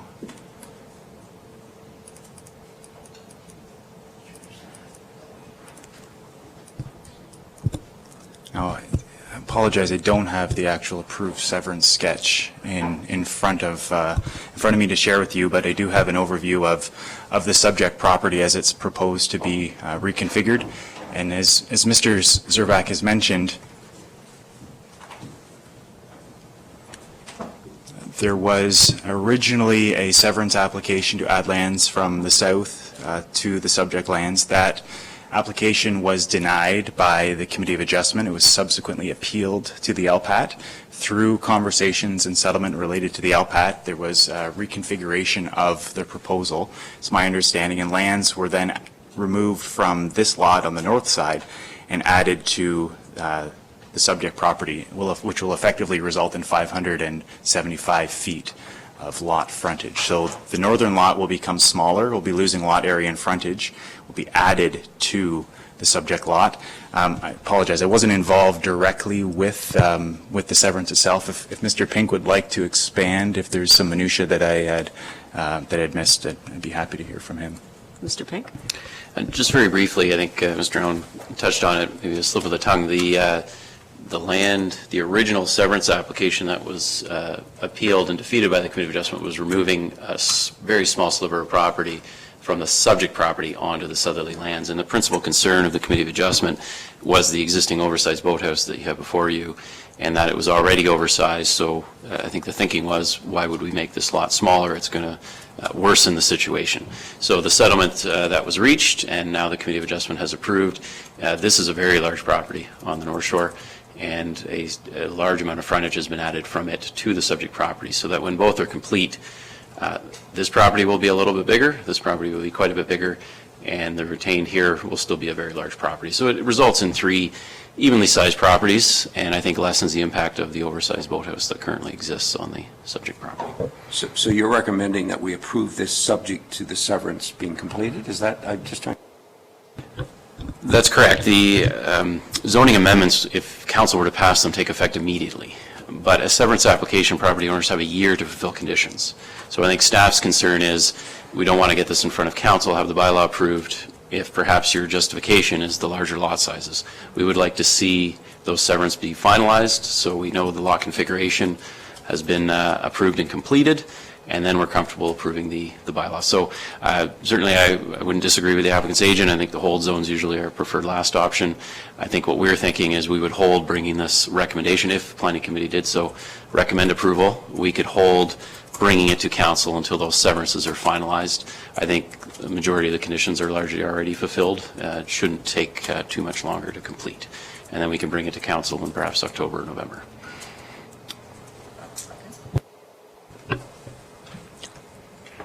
Yep, okay, Councillor Edwards. I don't have a problem with this. If you look at the one picture, it's set way back at the end of a bay and that, so it's not, you don't see it that much. It is existing, and it's just a reconfiguration. I would suggest we approve it. Anyone else? Councillor Nishikawa? Sorry, I'm just going to take a little bit of a different slant on this, is that, in fact, it's a total rebuild. And at least for the height, I think that we should try and improve that and live within our current bylaws. If it wasn't, you know, I just think that we should be trying to stick to something more. I also am not clear, David, what you said was how to not allow any of the construction or anything to happen until this severance is completed. Mr. Pink? Well, again, certainly staff acknowledges it's a large existing boathouse, including height, and certainly it's within your purview to discuss that, whether you feel it's appropriate to have it replaced at the same dimensions. Just purely with respect to process, staff's recommendation or preference is that the final lot configuration be complete prior to gaining zoning approval to rebuild the oversized boathouse, if that is council's wish. So how do we tell you how to do that? Like, what are we supposed to be saying to you? So it's in the draft resolution. You can see is worded the same way as the recommendation in your staff report. It's that it be approved subject to the completion of those severance applications. So staff, that's direction to staff to not bring this to council until those conditions have been completed. Councillor Roberts? Just have a follow-up, Madam Chair, to what my fellow councillor talked about, is the height. So you mentioned that we have a policy that the requirement is 25 feet, and the proposed is 3.5 feet, which is not a lot, but it's our rules, our bylaws say this is what it is. I'm just saying, why does the applicant need the 3.5? Or should we just... There's no historical element to it, to the building or anything. Is that a question? Forgive me, is that a question you would like to ask his agent? Yes. Stefan, yes, yes. would you mind coming back up?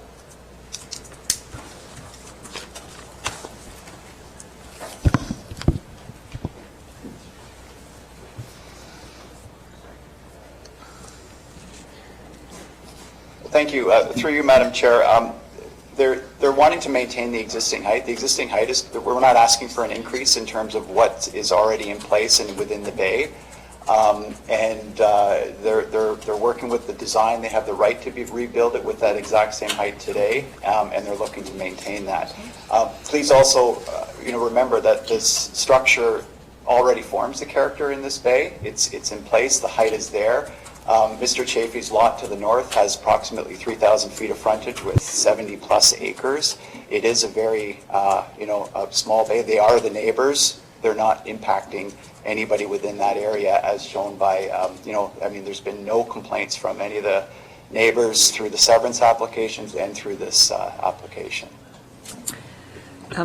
If I could just clarify, the right to rebuild at 28.5 feet, I understood that was if it wasn't going to be turned. It has to be in the exact footprint. So you lose that right when you turn it.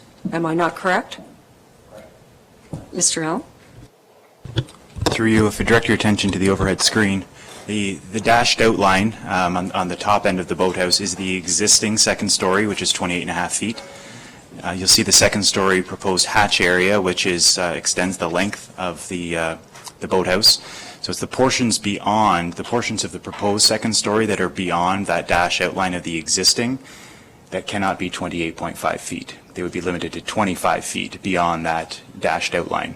But they fully have the right to replace the existing boathouse at 28.5 feet in height within the dashed line. I just wanted that clarified for everybody. Thank you. Councillor Jaglowitz? Yes, I had a further question. In your report, you indicate that they're asking for an exemption of 750 square feet. That's confusing me. Do they have the right to the 1,400 square feet now? Then why are we, if you look at proposed zoning bylaw exemptions, it says that the requirement is 650 square feet. They're asking for 750 more. Through you, when you have a legal non-complying structure, the bylaw allows it to be replaced in the same location, same size, same extent, same dimensions. They're proposing to reconfigure the second story and not reconstruct that second story on the same footprint as the existing. So by proposing a new second story footprint, even though it's above the existing first story boathouse, they don't comply with the zoning bylaw. They're more than 650 square foot max. So without this exemption, they can't do what they want. Correct. Mayor Harding? I'm in favor of this. We're just reconfiguring, we're moving it more to the center of the boathouse.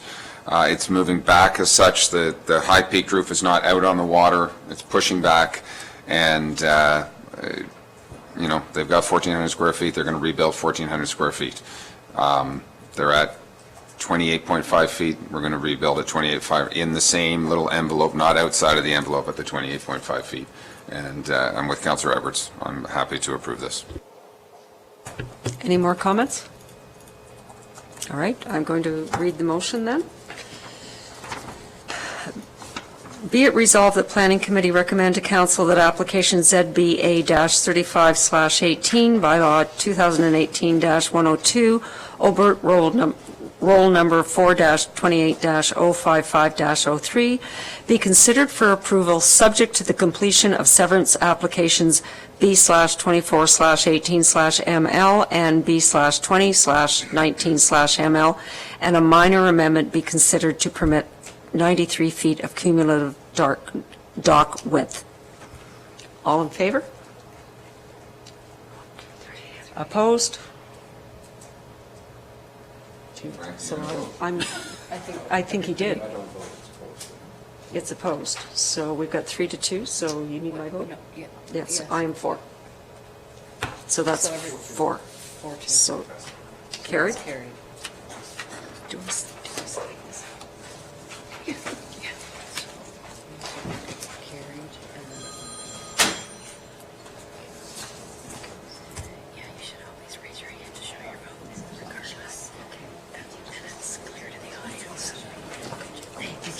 Okay, thank you. I think this is an opportune time to break for lunch, and we'll have 40 minutes and be back here at 1 o'clock. Thank you, everybody.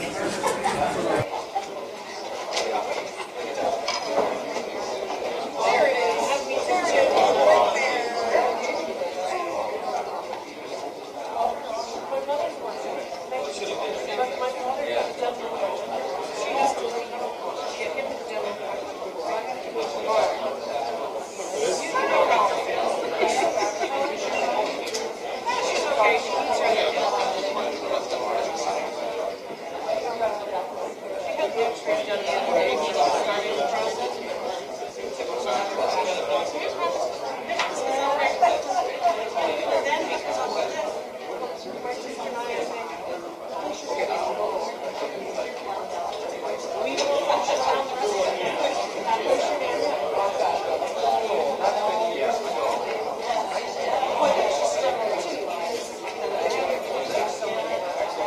I don't think we've ever met. I'm Ken Kelly. Hi. I'm sort of a neighbor of yours. We're on Riverdale Road. We're down in the middle of all the Minettes. We bought a place from Jack Quallinson 20 years ago. My wife is a Duke, Valerie Duke. I think you knew